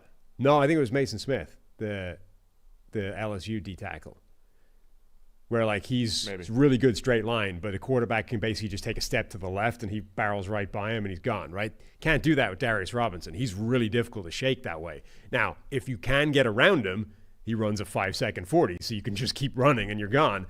But it's not easy to get around this guy. I genuinely think we're talking about somebody that has top 10 talent circa 2000. But it's 2024, so and he goes at 27. Right, so he's fringe first round guy. Anyone else you want to highlight? Trey Benson, a second running back off the board. Yep, as my haiku predicted. That's your haiku predicted. Tough to tackle. Had that one back shoulder catch against Clemson that shows that he could be a pass game weapon. I mean, a lot of people's RB1 in this draft class, and again, don't disagree. I feel like the Audric Estime thing, or if you fast forward 2 years and tell me Trey Benson's the best running back to come out of this class, I'm not surprised at all. Finds creases really well. He's pretty patient. He's the most prototypical physical specimen of all these running backs, 6'1", 220 with good speed, 4.4 type speed.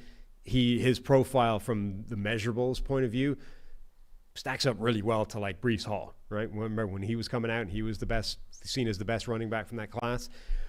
Hall's, I never quite understood why he was seen as only a second-round guy as opposed to a first-round talent. But Trey Benson feels kind of similar. He's the most prototypical of all these running backs. Not necessarily special, but I think just good at everything. So I think that's a good pick. Any UDFAs? Look, I think because the Cardinals don't have they have one of the worst rosters in the NFL. A lot of these guys are coming in with a chance to compete. You might get 4th, 5th, 6th rounders getting some serious playing time here. So adding volume made a lot of sense here for the Cardinals. Yeah, Elijah Jones, the corner from Boston College, was a player that a lot of people liked. Another one of the ones. This draft seemed to have a ton of guys that were really good in man coverage for some reason. I'm not quite sure if that's a trend or just a weird year. But Jones, another one of those guys, is very good getting physical and staying with guys. Christian Jones is an interesting offensive tackle prospect, former soccer player, and has stupid footwork because of it. Like obviously he's an offensive tackle, right? He's a huge human being, but this was a guy that had quite an extensive sort of history as a kid of playing soccer, and that gives you, I don't want to say a performance enhancing. Lasting impact, because that has some different connotations. Can't say performance enhancing. But it is kind of the same idea, right? If you get, there's a sort of logic that if you feed kids steroids at an early enough age, even if you stop them doing the steroids, they've got an unfair advantage for the rest of their lives because of those years, right? Think of soccer the same way, right? You get a kid a soccer background, that's not going away. He has like a permanent inbuilt advantage over other people in terms of footwork and movement skills, because that guy was playing a sport that leans on that more than anything else.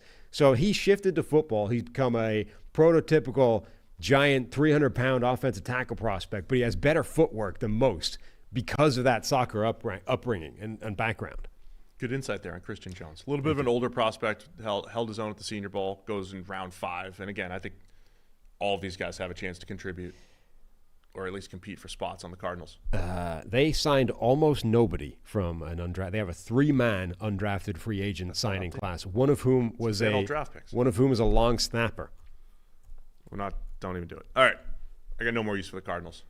Okay. Don't need your long snapper research. I'm just checking. He's from NC State, so my hopes aren't high. Los Angeles. He's not one of those FCS guys. No. Los Angeles Rams, number 9 on the composite, B+ per PFF. It all started with their first-round pick since 2016 in their first selection. Pick 19 overall, they go Jared Verse out of Florida State. They double up with Florida State defensive lineman with Braden Fisk, the defensive tackle. At pick 39, gave up a significant amount of draft capital next year's second rounder to move up 8 or 9 spots in the second round to get Fisk. They go Blake Corum, the running back out of Michigan, in round 3. And their third rounder is Cam Kinchens out of Miami, the safety. Brennan, and then they go more defensive line. They drafted a 4-man defensive line. Brennan Jackson, the edge out of Washington State, and then defensive tackle Tyler Davis out of Clemson. Another one that just stands out to me, Bo Limmer, I think has a chance to be, as a center, a contributor down the line here for the Rams as well. And kicker Joshua Carty out of Stanford's in there. Nice. In the 6th round. What are your thoughts on the Rams draft? Interesting draft. I like Jared Verse in the first round. I think that's really good. It's a good player, good position, good value, good across the board. Verse, I think, was probably slept on a little bit in this draft. All that we talked about this before. Like, he felt like the guy whose name was just slipping through the cracks of the Latu versus Dallas Turner debate. The sort of the athlete versus the football player in really reductive terms. And then Jared Verse was almost like the best of both worlds, right? Wasn't quite as productive as Latu, wasn't quite as good an athlete as Dallas Turner, but was a fairly reasonable compromise of both. And you could easily see why A, team would have him number 1 of all those 3, and B, why he should be ranked along with those other guys. So ends up going in that kind of range. And I think, a really good addition to this Rams defensive line. Then we get the Braden Fisk thing. So we get the Braden Fisk conversation, what is he as a player? And then we get the process conversation of the trade. I had said for a while, last couple of drafts, it really feels like teams have gotten better at avoiding the sort of classic pitfalls of drafting and the rules of thumb and the things that you don't do. Bill Barnwell at ESPN has a piece today, I think, about trading up in the draft and, the sort of general rules of when you do and don't do it, and generally you don't do it. But But this felt like the one move in this entire draft, really. I mean, we've talked about the Michael Penix thing and the reasons behind that. But this was the one classic, like, old school folly pick where they evidently just got fixated on Braden Fisk and could not come out of this draft without him. They had apparently been trying to trade up for him for the majority of the second round before they finally found somebody that was willing to do it, and giving up what they gave up for him, a future second round pick. I mean, that's so much of an overpay that on the live show, we all thought it was a typo. We all thought it was a mistake. There's no way they gave that up to move up. How many spots did they move up? Not many. 13. For Braden Fisk. They gave up a future second round pick to move up 13 spots in the second round this year. So ESPN, we have to talk about this stuff because it's not just about the players and where they picked. It is how they got there. ESPN's Seth Walder said this was the most expensive trade up in ESPN's 6 years of essentially putting draft valuation, pick valuations out there. Right. I think we had Carolina winning this 2/3 of the time, winning this, and that felt even... Which is a big number. It's a huge number, and that also kind of feels light. The perspective I always try to use is the same one that I used in the Texans draft. Forget what you even think about Braden Fisk. Let's say he's even a first-round caliber player. Let's say he becomes Kobe Turner. Kobe Turner, 83.2 grade last year, and one of the top 10 most valuable defensive tackle in the NFL last year. Kobe Turner, their third-round pick from last year. Let's say they nailed the evaluation one more time, and they get that. They want the guy that they could have had at 52 plus whatever they could get next year in the second round from Carolina. So just putting perspective here, the pick at 52, would they trade up from 51 or 52? Either way. A.D. Mitchell was the pick at 52. Right. So we're basically saying Braden Fisk, if we're just trying to evaluate this trade, Braden Fisk has to add more value than what they could have gotten at 52. Let's say A.D. Mitchell, wide receiver, went to the Colts. Ben Sinnott, the tight end, to the Commanders. Michael Hall, same position, defensive tackle, who goes to the Browns. Plus next year's second rounder. Right. Which, let's just say it's the middle of the second round. You're talking about another guy that's competing. Could be another Roger Rosengarten, starting caliber tackle. I mean, we've got he's got to be more valuable than two players, one of whom would have been picked just 13 picks later. So we've covered this a bit already this cycle, with Detroit trading up in the first round for Terrion Arnold, for Minnesota trading up in the first round for Dallas Turner, and then last year with Will Anderson pick from the Texans.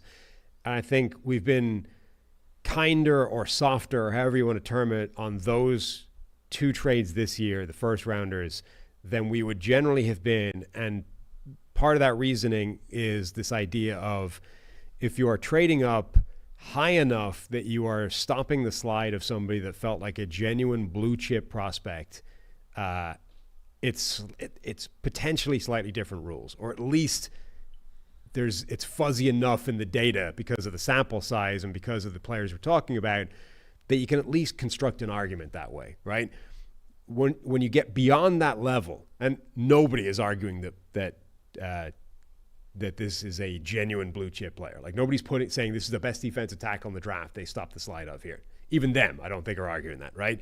So that's not on the table here. We've just identified Braden Fisk as the guy they really love and somebody they really wanted. In Barnwell's article, he has a line that says essentially, so the reason you don't do that typically is because everybody's bad at drafting, and the chances that you've identified the right player is minimal, right? So he says between 2011 and 2019, a team trading up in the draft landed the best player in that trade just 42% of the time, right? The team that traded down ended up getting the best player of all the players that, all the picks that were made in that trade 47% of the time, with the rest essentially there's no obvious best player. Right. So you might think that like Braden Fisk's our guy. We've identified him. We love him. Braden Fisk is amazing. We have to have him, even if it costs us next year's second round pick. The analytics, the big bad bogeyman of the analytics would say, don't do it, because there is a better chance that you're wrong than there is that you're right? And therefore, trading up, giving away a higher or a valuable pick next year to make that decision, you're paying an extra pick to be wrong more often than you're right, is effectively the analysis, right? So don't do it.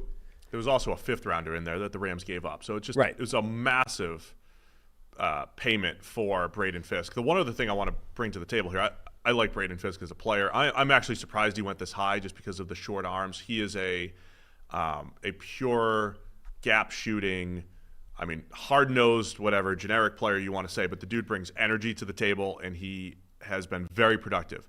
But he was mostly productive at Western Michigan. Last year, he took a step back production-wise at Florida State, had a 73 grade.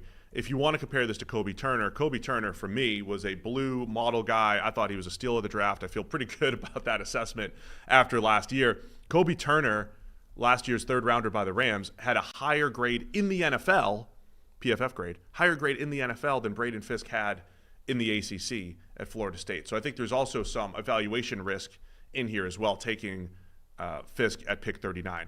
High level, though, I love the theme of the Rams draft, which was, whether it's driven by Aaron Donald retiring or not, but they're saying, we're going to reshape this defensive line. A power edge in Jared Verse, a power edge in Brennan Jackson out of Washington State, who I think is going to be in the league a long time as a rotational player, a hard edge setter who could play the run extremely well. Defensive tackle Tyler Davis out of Clemson, who I think has potential. They added 4 defensive linemen to the mix here and said, we're going to reshape that entire room. And I think overall, they are going to be better when it comes to the defensive line for the Rams. Absolutely. Again, adding players in bulk, always a good thing. I like their 3rd rounders as well. Blake Corum, I still think, was my top running back in this draft. I think everyone is focusing too much on last year, post-injury Blake Corum, and I don't think it's a permanent problem, right? We started to see, by the college football playoffs, Blake Corum was starting to look more like the 2022 version of Blake Corum than he did earlier in the season. And I think people are underselling how stupidly good Blake Corum was in 2022. He had a PFF rushing grade of 96 in 2022. That was better, or basically the same level as Bijan Robinson, who was like the greatest running back we'd seen come into the league in a decade, right? Now, he's not the physical specimen that Bijan Robinson is. He's not as capable in terms of the pass game. But, yeah, Bijan, 96.1 that year. Corum, 96.2. So he was comparable, and the stats are very similar as well. 6.1 yards per attempt overall for Robinson, 5.9 for Corum. Bijan, 4.2 yards after contact. Corum, 3.4, so that was a big gap, but 73 broken tackles. The stats were very similar. The production was very similar, and he only fumbled 1 time in that entire time. So if you get that guy back on the field, if he's an extra year removed from that injury, which was a meniscus tear, it's not like, he didn't have he didn't have a Nick Chubb injury, right, where his entire knee got shredded, and you're like, oh, he's never going to be the same guy again. Blake Corum, if he gets back to that, is a phenomenal running back. I watched their press conference where they were sort of basically saying, he reminded them a lot of Kyren Williams, and now they've basically added a second Kyren Williams to the backfield.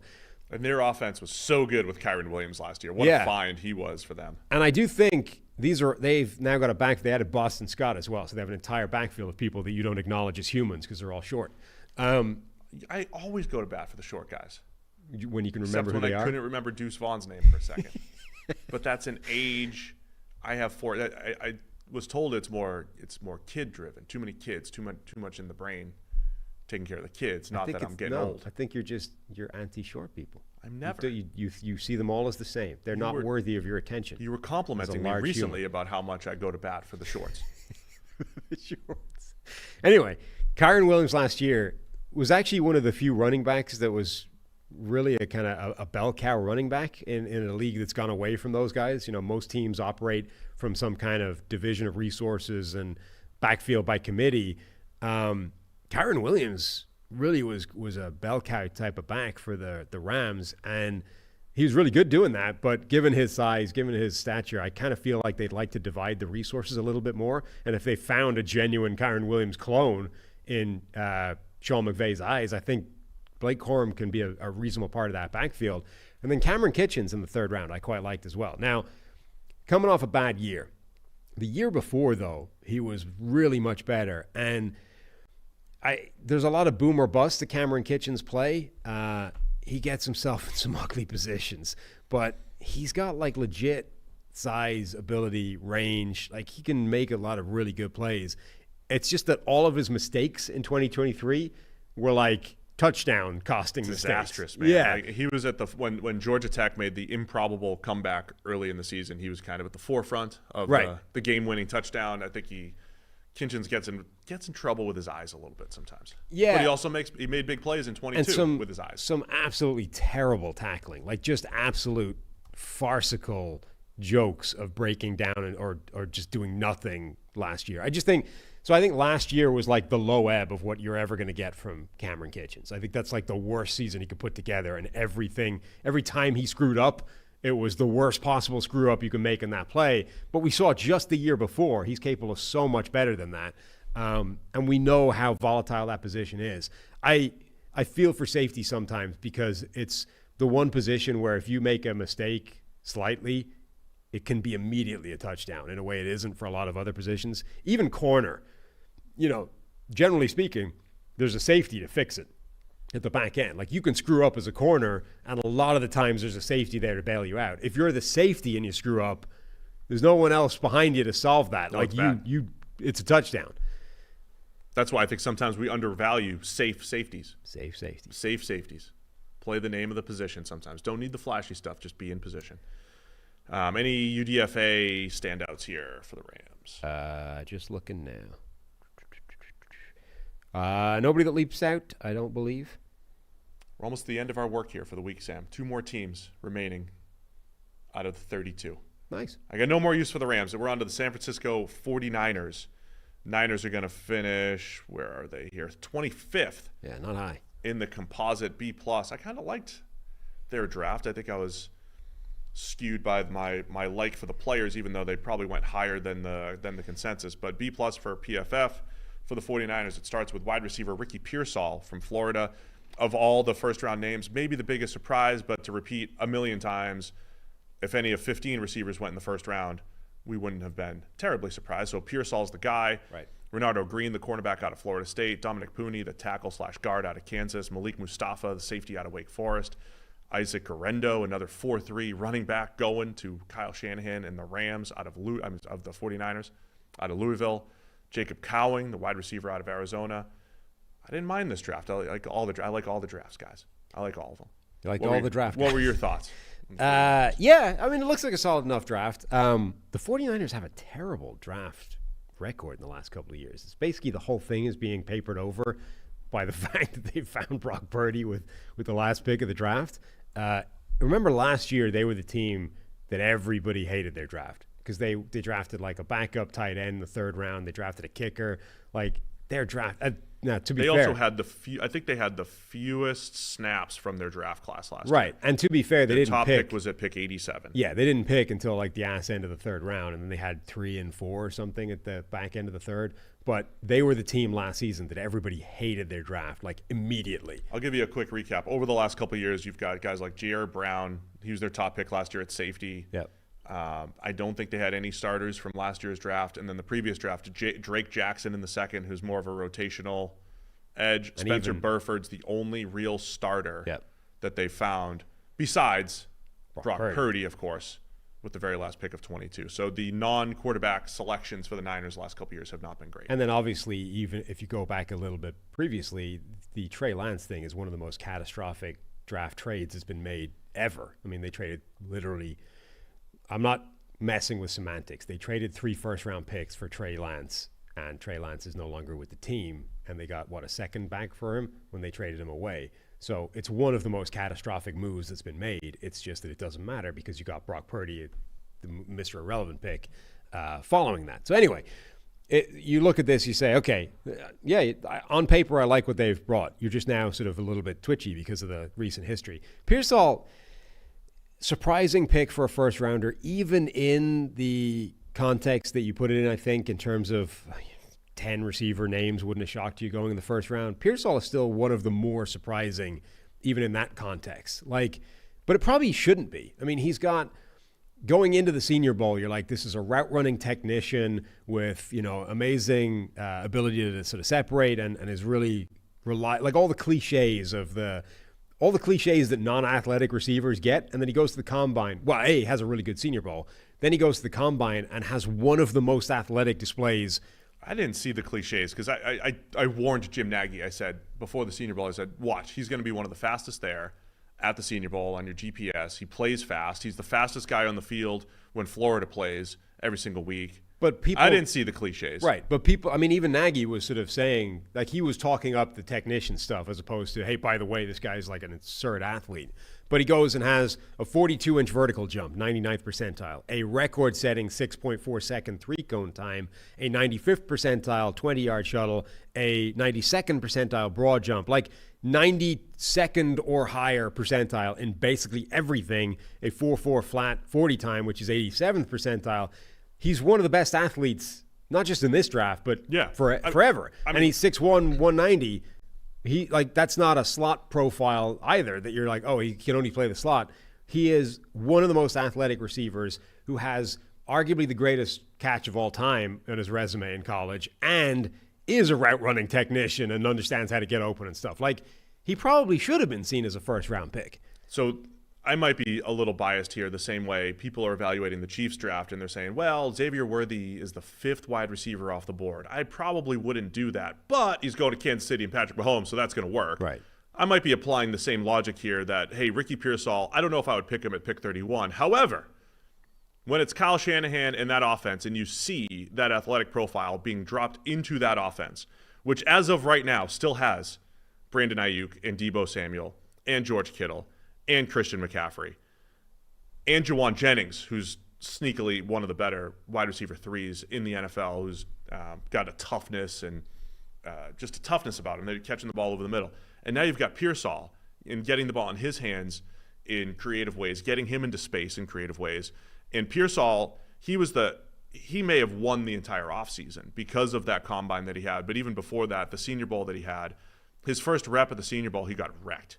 He got absolutely mauled by, I forget who the corner was, but when corners have their hands on him throughout the route, as this happens with a lot of receivers, if they're just not physical enough, they just can't do anything. Right. And I remember looking at that being like, uh-oh, not good for Pearsall. He didn't get covered the rest of the week, though.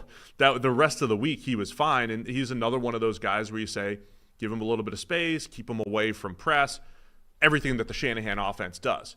So with Ricky Pearsall getting free releases into the secondary, plus being a part of the jet sweep, end-around game and everything, outstanding fit for the Niners. And then when you see that they came back with Jacob Cowing in the 4th, the receiver that has at least 2 comparisons to Deshaun Jackson by evaluators, for whatever that's worth. I don't think that's what Jacob Cowing is, but I think a good 4th-round receiver. The Niners have added some depth at a position where they've had all these trade talks for Brandon Ayuk, for Deebo Samuel, so they've added some depth at a really important position. And again, I think Pearsall immediately becomes a playmaker in this offense no matter who is out there on the field with him. No, agreed. I do think that one area that's interesting is that athleticism to me shows up better on short cuts, like short, sharper. Like, this is why I think partly that a lot of people sort of had him labeled as a slot receiver versus an outside guy is he's absurdly good at short area cuts, like the underneath stuff where he's just able. I don't think he's as sharp and clean on the deeper full speed cuts, the kind of stuff that Ladd McConkey is actually amazing at. So I think in those ways he operates at a slightly different areas of the field. And actually it's why I felt McConkey was a better fit for this offense than Pearsall. It's interesting that they went in the opposite direction. Garendo is another player we need to talk about. More 4-3 speed in the backfield. So but when I hadn't got to Garendo's tape yet when the combine had happened, and he put out, he became was he the fastest running back at the combine, or at least tied with Jalen Wright for the fastest? I think they both ran 4.33. But he runs 4.33, which is absurdly fast. He has a 42-inch vertical, which is also absurdly good. 10.9 broad jump, very good, 96th percentile. At 225, like I assumed he was a 200-pound, speed back at that size. And then I put on his tape and I'm like, wait, this guy's huge. How did he run a 4.33? That's crazy. I don't look at speed scores, but I assume it's high. They just look at speed and weight. Right. It's adjusted for weight. So running a 4.33 at 220 plus pounds is nuts. Yeah. And that's what the Niners do, man. They add athletes and find ways to use them. And Pooney's another guy I just wanted to highlight. I'll ask Renner about him on Monday. He loved Pooney as a first-round guard. He was one of those guys that he loved late in the first. athletic type of player. He's got really strong hands. I think he's probably a better guard than tackle. He was a tough evaluation because he never had any kind of true pass set like at Kansas. It was all quick game. It was all quick sets. It looked like he was blocking for a zone running play when he was in pass protection. But he's got that guard potential, and I think that fits a need too. I'm all about starting caliber guards in the third round. Christian Haynes going to the Seahawks, which we'll talk about in a second here. Pooney's another one, just a couple picks earlier, I believe it was, that I think has a chance to start at guard, whether it's this year or next year.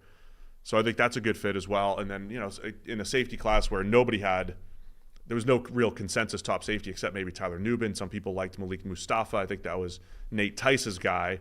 And they get him in the fourth round, downhill type of safety. Yeah, you can see what there is. Like, his tape is obvious why you would love him. He's incredibly light on his feet. Like, his movement skills are really, really nice. Like, he just flows in his movements. And when he sees it, when he clicks and he decides to go, he flies to the football. Now, he's got some really rough reps in, like, off-man coverage where he just kind of freezes flat-footed. Yeah. That's not great, when you're talking about you need to be safe at safety. That's the opposite of being safe. Mustafa felt like the opposite of safe at safety. When you're it's worth prefacing that sort of alignment, right? Playing deep off coverage against like a route that's coming one-on-one to you, when the guy's got a 10-yard head start, it's kind of a no-win proposition, right? You are basically screwed if that guy decides that's where we're going in this play. But if you're in that role, this is where tape study and those things comes into, because you have to anticipate. You can't react because you're too late, right? Particularly when you're going up against guys that know what they're doing. We talked about Jalen McMillan from Washington understanding how to make you go to the wrong side. So you need to know what they're running. You need to understand the route concept that's happening in front of you, not just the route that's coming at you, but where are the other routes going, because that dictates the probability of where your route is, right? If they've got something else breaking this way, it's not going to be the corner. It's coming to you. It's the post. So you have to understand and anticipate. He doesn't do that. He stands there flat-footed and tries to react, at which point you're already too late and you're done. Is he playing the game through a straw a little too much? But between that, the sort of flat-footed, late-to-react stuff, and he can be very aggressive. Like the counter to that when he decides and he flies to the football is sometimes he decides wrong, and then you're in trouble because you're flying to the football and the football's not going there. So you can see on his tape exactly what there is to love. I think there's a very good football player in there, but there's some rough edges to smooth off in terms of, all right, we need to get you understanding what you're looking at, and you need to be a tick more careful in terms of guesswork. The one other guy I wanted to highlight was Renardo Green from Florida State, the corner. Another one of those guys, as you said, profile-wise. How many times did you write in your cornerback notes, very good in man, but maybe doesn't see the field as well in zone. Maybe just a one-sided style player. But Renardo Green, as good as it gets maybe in man coverage in this class for corners. He went one-on-one in man coverage against Malik Neighbors, who people are saying is, uncoverable one-on-one. And he gave as good as he got. Now, he got beaten a couple of times, including for a ridiculous touchdown where he had phenomenal coverage on the play. And I was literally going to use it as a reason that the shoulder shrug release thing for Malik Neighbors sucks because he couldn't get off the contact. Green had him locked up and had him physically in touch the whole way in the end zone. And I'm right at the point of writing this down, being like, you see, this is why you can't do that in the NFL. And then the ball comes in and Neighbors makes this spinning adjustment and gets a foot in, and it's a touchdown. And you're like, God damn it, he saved it with a ridiculous adjustment. But anyway, the point being, Green was able to go one-on-one with him in man coverage against a guy that's seen as like an absolutely sick route runner, explosive, quick, and he was able to give as good as he got in that. Really good man cover corner. Yeah, so I thought it was good. And the grades, by the way, back that up. 90 grade in man coverage, 68 in zone coverage. Yeah, there was a lot of those splits this year for the corners. I kind of like this Niners draft, maybe a little bit more than the consensus would. Maybe because I see the path for Pearsall becoming a huge playmaker for the Niners. Any UDFAs you wanted to highlight there? Tanner Mordecai, the Wisconsin quarterback. Now, that's unconfirmed, allegedly. He finally finished college, huh? Yeah. Uh-huh. He was at SMU for about 12 years, then transferred to Wisconsin. He was there forever. He was responsible for Rashee Rice, in fact. one of my problems with Rashee Rice's tape was how bad some of the passes were that were arriving at his general direction from Tanner Mordecai. He started at Oklahoma, I believe. I think it was OU. He was another one of those guys that was going to be the heir apparent to all the highly productive players. Right.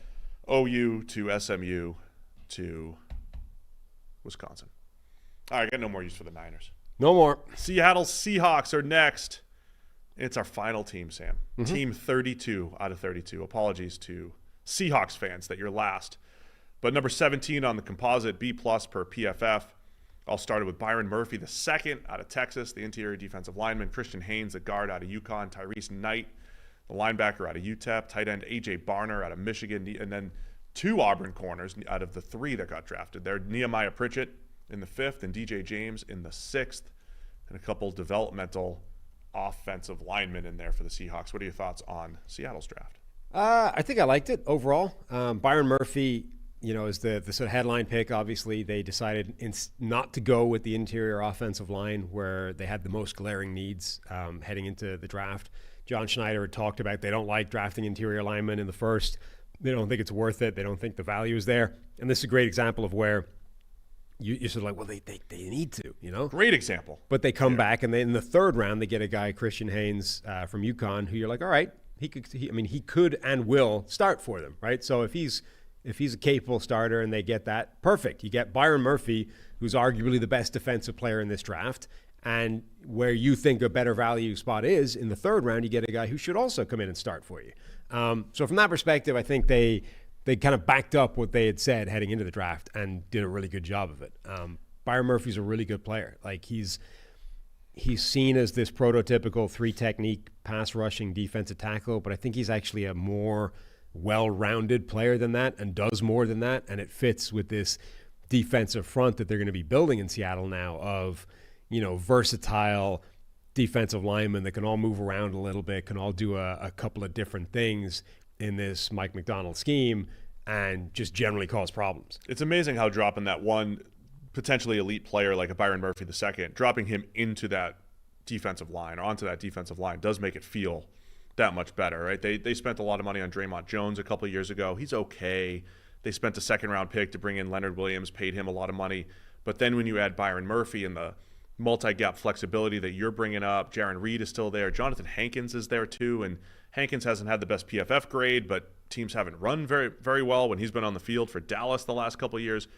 All of a sudden, they've got some depth on that defensive line, and I'm with you on Murphy. I mean, only about 1,200 career snaps, so we actually haven't seen a lot of him. I think his production profile is a little bit like Chris Jones coming out a few years ago, where Jones had a little over 1,000 snaps at Mississippi State, but they were dominant snaps. Murphy hasn't been at that level yet, but he was kind of trending that way last year at Texas with a 91.5 pass rushing grade.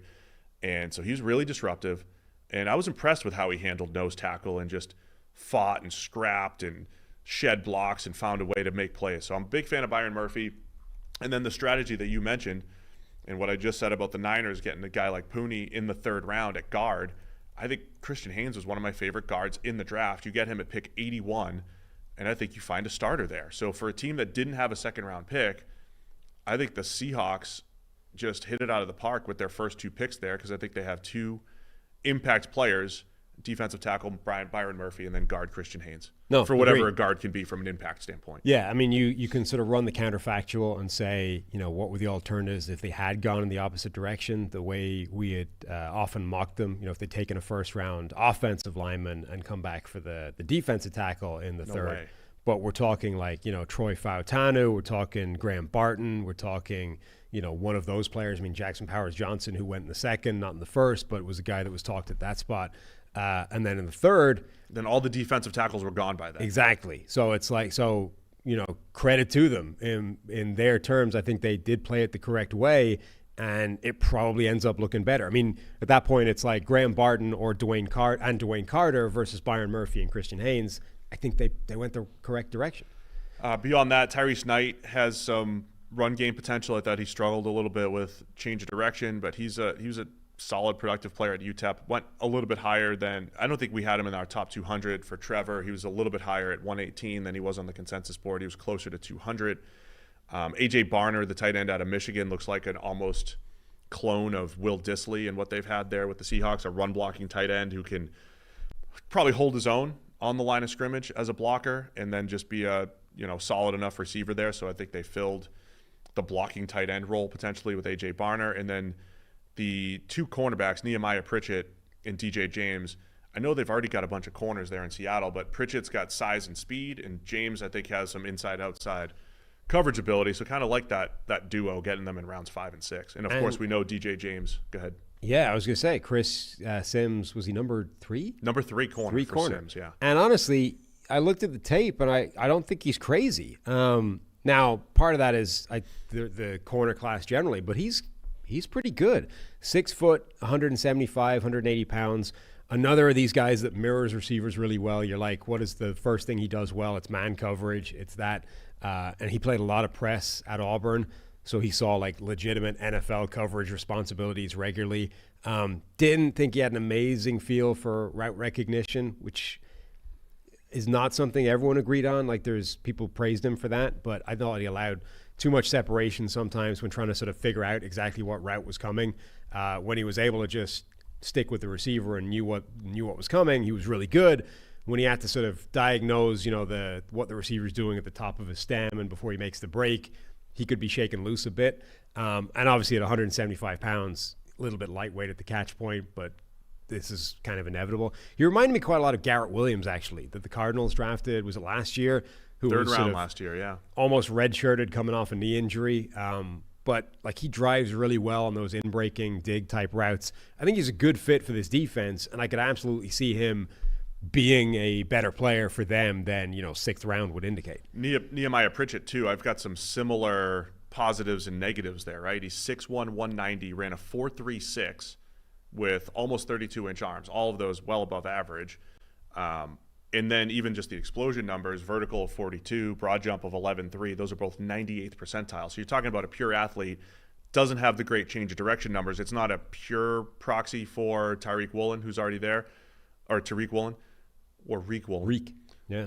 But Pritchett had, like what you just described about James, I just don't, like, when I watched Quinyon Mitchell, right, and I'm like, he is reading the receiver all along his route and jumping the route based off what he sees on the receiver. Pritchett, for Auburn, the reason why he falls to the 5th is he wasn't great at that. He's not great at knowing exactly what the receiver's doing, reading their body language, reading the route, and then breaking and making plays on it. But you've got some raw tools to work with. The size, speed, and length, you don't find that often. So I think those are intriguing day 3 picks for the Seahawks. Even though they're kind of loaded at corner, why not get those guys in the building and continue to build depth in the secondary? Yep. So I liked everybody's draft. Nice. I like the Seahawks draft as well. Undrafted free agents, including players invited to their minicamp. Do you know how many players have either been signed or have camp invitations? For the Seahawks? Yes. 29. 31. 31. Including... That's the culture flip that they're going for. Right. We are turning over some things. Who's the team that only had 3? Was that Arizona? Yes. Last year they did the culture flip. They don't need a culture flip. It's already been flipped. It's been flipped. Right. When you have a new coach, culture flip. Remember when Pete did that? His first year was 2010, I believe. They made, like, if the rest of the league made 40 transactions, they made 95 or something ridiculous. So go ahead. Including headliner, but not signed, just invited to minicamp, Talia Tagovailoa, Tua's brother. Nice. Get him in there, competing with Gino. And Sam Howell. Yeah. At the very minimum, impress in minicamp and try and get yourself signed to the roster. Any other names that you know? No, not really. Key. Yeah. 31 players, and I've only heard of one of them, I think. That's great. I'm sure the culture is going to be flipped. The Texans had the big culture flip a couple years ago. Casario got all their guys. And it got a guy from St. John's in here. Got to get him to camp. St. John's? Yeah. Not the New York. They don't have a football team, do they? Is that Canada, St. John's? I mean, he's a tight end, so maybe he's a basketball player. They're just seeing if he can play. Could be St. John's University. I don't know. Well, there you go. We've looked at every team here. It's all done. All 32. If you haven't checked out the other recaps, you got to go do that. We've hit the East, then the North, then the South. Today was the West. That's it for us this week. I'm taking tomorrow off. You? No, I got stuff to do tomorrow. Oh, now, great. not a lot of it, so it'll be a light day relative to today. You're bailing next week, though. Oh yeah. Bail in next week. So next week, we appreciate everybody for all of It's that Monday. being a part of all the draft coverage, being with us last week. It was a week ago today. Oh, now we got to finish with What the a news. The news of the day. News of the day. Trying to do a fun recap and thank everybody. But it sounded like you were wrapping up the show and just getting out Let of me here. do this, Okay. and then we'll get to the news of the day. Got it. So thanks, everyone, for being with us through all the draft coverage. And as we recapped every single team, next week we're going to drop to 2 shows, Monday and Thursday. Monday for sure, we're going to have Mike Renner on here. So we'll just prolong the draft takes with Mike Renner, and then maybe I'll do a mailbag and have a special guest next Thursday. Yeah, but what I want to do with what's- Mike is to focus on, specific fits within actual NFL teams. Like now that we know where these guys have landed, instead of just saying, hey, Mike, do you agree with us on our take of this player? Like say, well, now we know this guy is playing for this team. How do we like the fit? I also want to know his strongest takes for the draft, whatever it is. Okay. Well, he likes the Pooney. That's it. That's his strong take. Pooney, Bo Nix. He's Bo going to Nix. love Bo Nix. Yeah. Well, but let's focus on Bo Nix at Denver now. Yeah, rather the than fits just and everything. Tell us why you like Bo Nix. All right, what's the breaking news here on this Thursday morning? Well, the breaking news is that Justin Fields, That's the breaking news. backup quarterback for the Pittsburgh Steelers, could find his way to returning kicks now that the kick return is back in action. So we have a little clip that was from Jalen Warren, right? Talked about this. Let's run the tape. Do you think the kickoff rules will make you want to maybe kick return this year at all? The fans. Nah. They don't trust your kickoff return? I guess not. Dang. No, we want to win. No, don't go back there. I would. I think it's pretty cool. As soon as you touch the ball, that's when everything, starts to happen. But our offense or our special teams coordinator was talking about Justin Fields being back there. We're like, hold on. Whoa, you breaking news already? We looked at him like, Justin Fields better be that back there. And, it's, I don't know. I think it's cool. Okay, so you brought up. Now, Cordero Patterson was signed like 6 seconds after the kick return rule was passed. That's right. They already have. Yeah, so they Patterson signed to do it. literally the all-time greatest kick return man in the game's history. Kick return, not punt return. So he'll be the guy. But let's for a moment assume that Justin Fields gets his shot to return a kick. Somebody kicking away from Cordero Patterson kicks in the direction of Justin Fields. You need 2 guys back there. Right, and that's what's going to happen. And he houses it for a touchdown. The internet is going to explode. X, Twitter, whatever we want to call it. The servers are going to crash. The whole world is going to be plunged into darkness because Justin Formerly Fields Heinz Field explodes. because Justin Fields detonated the internet with returning a kick for a touchdown. And I'm here for it. Love it. Yeah? Yeah, that's great. This is it's the off-season news cycle. The player might do a thing next year. He would probably be legitimately good I as would a do kick that. returner. I'd be fine with that. That's a good way to maximize. If Taysom Fields' Hill value. can play special teams, why can't Justin Fields return kicks? Bill Belichick sat down with Roger Goodell and shout out to Pat McAfee show. I want to give credit to I always love to give credit to the up and coming podcasts that guys. need a little bit of love. If you never heard of them, Pat McAfee show, go search it, check it out.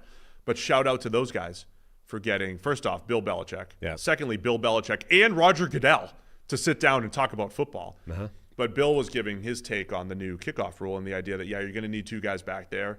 It's going to be one of those, as he was saying, you can't overlap. There's no time to overlap and really bottle in a returner. So if one guy gets blocked or one guy blows a gap, you're talking about big gains here. So he's saying, hey, there's going to be way more explosive plays next year coming in the kickoff return game, better field position, more points, and then the idea that you will need to have 2 returners.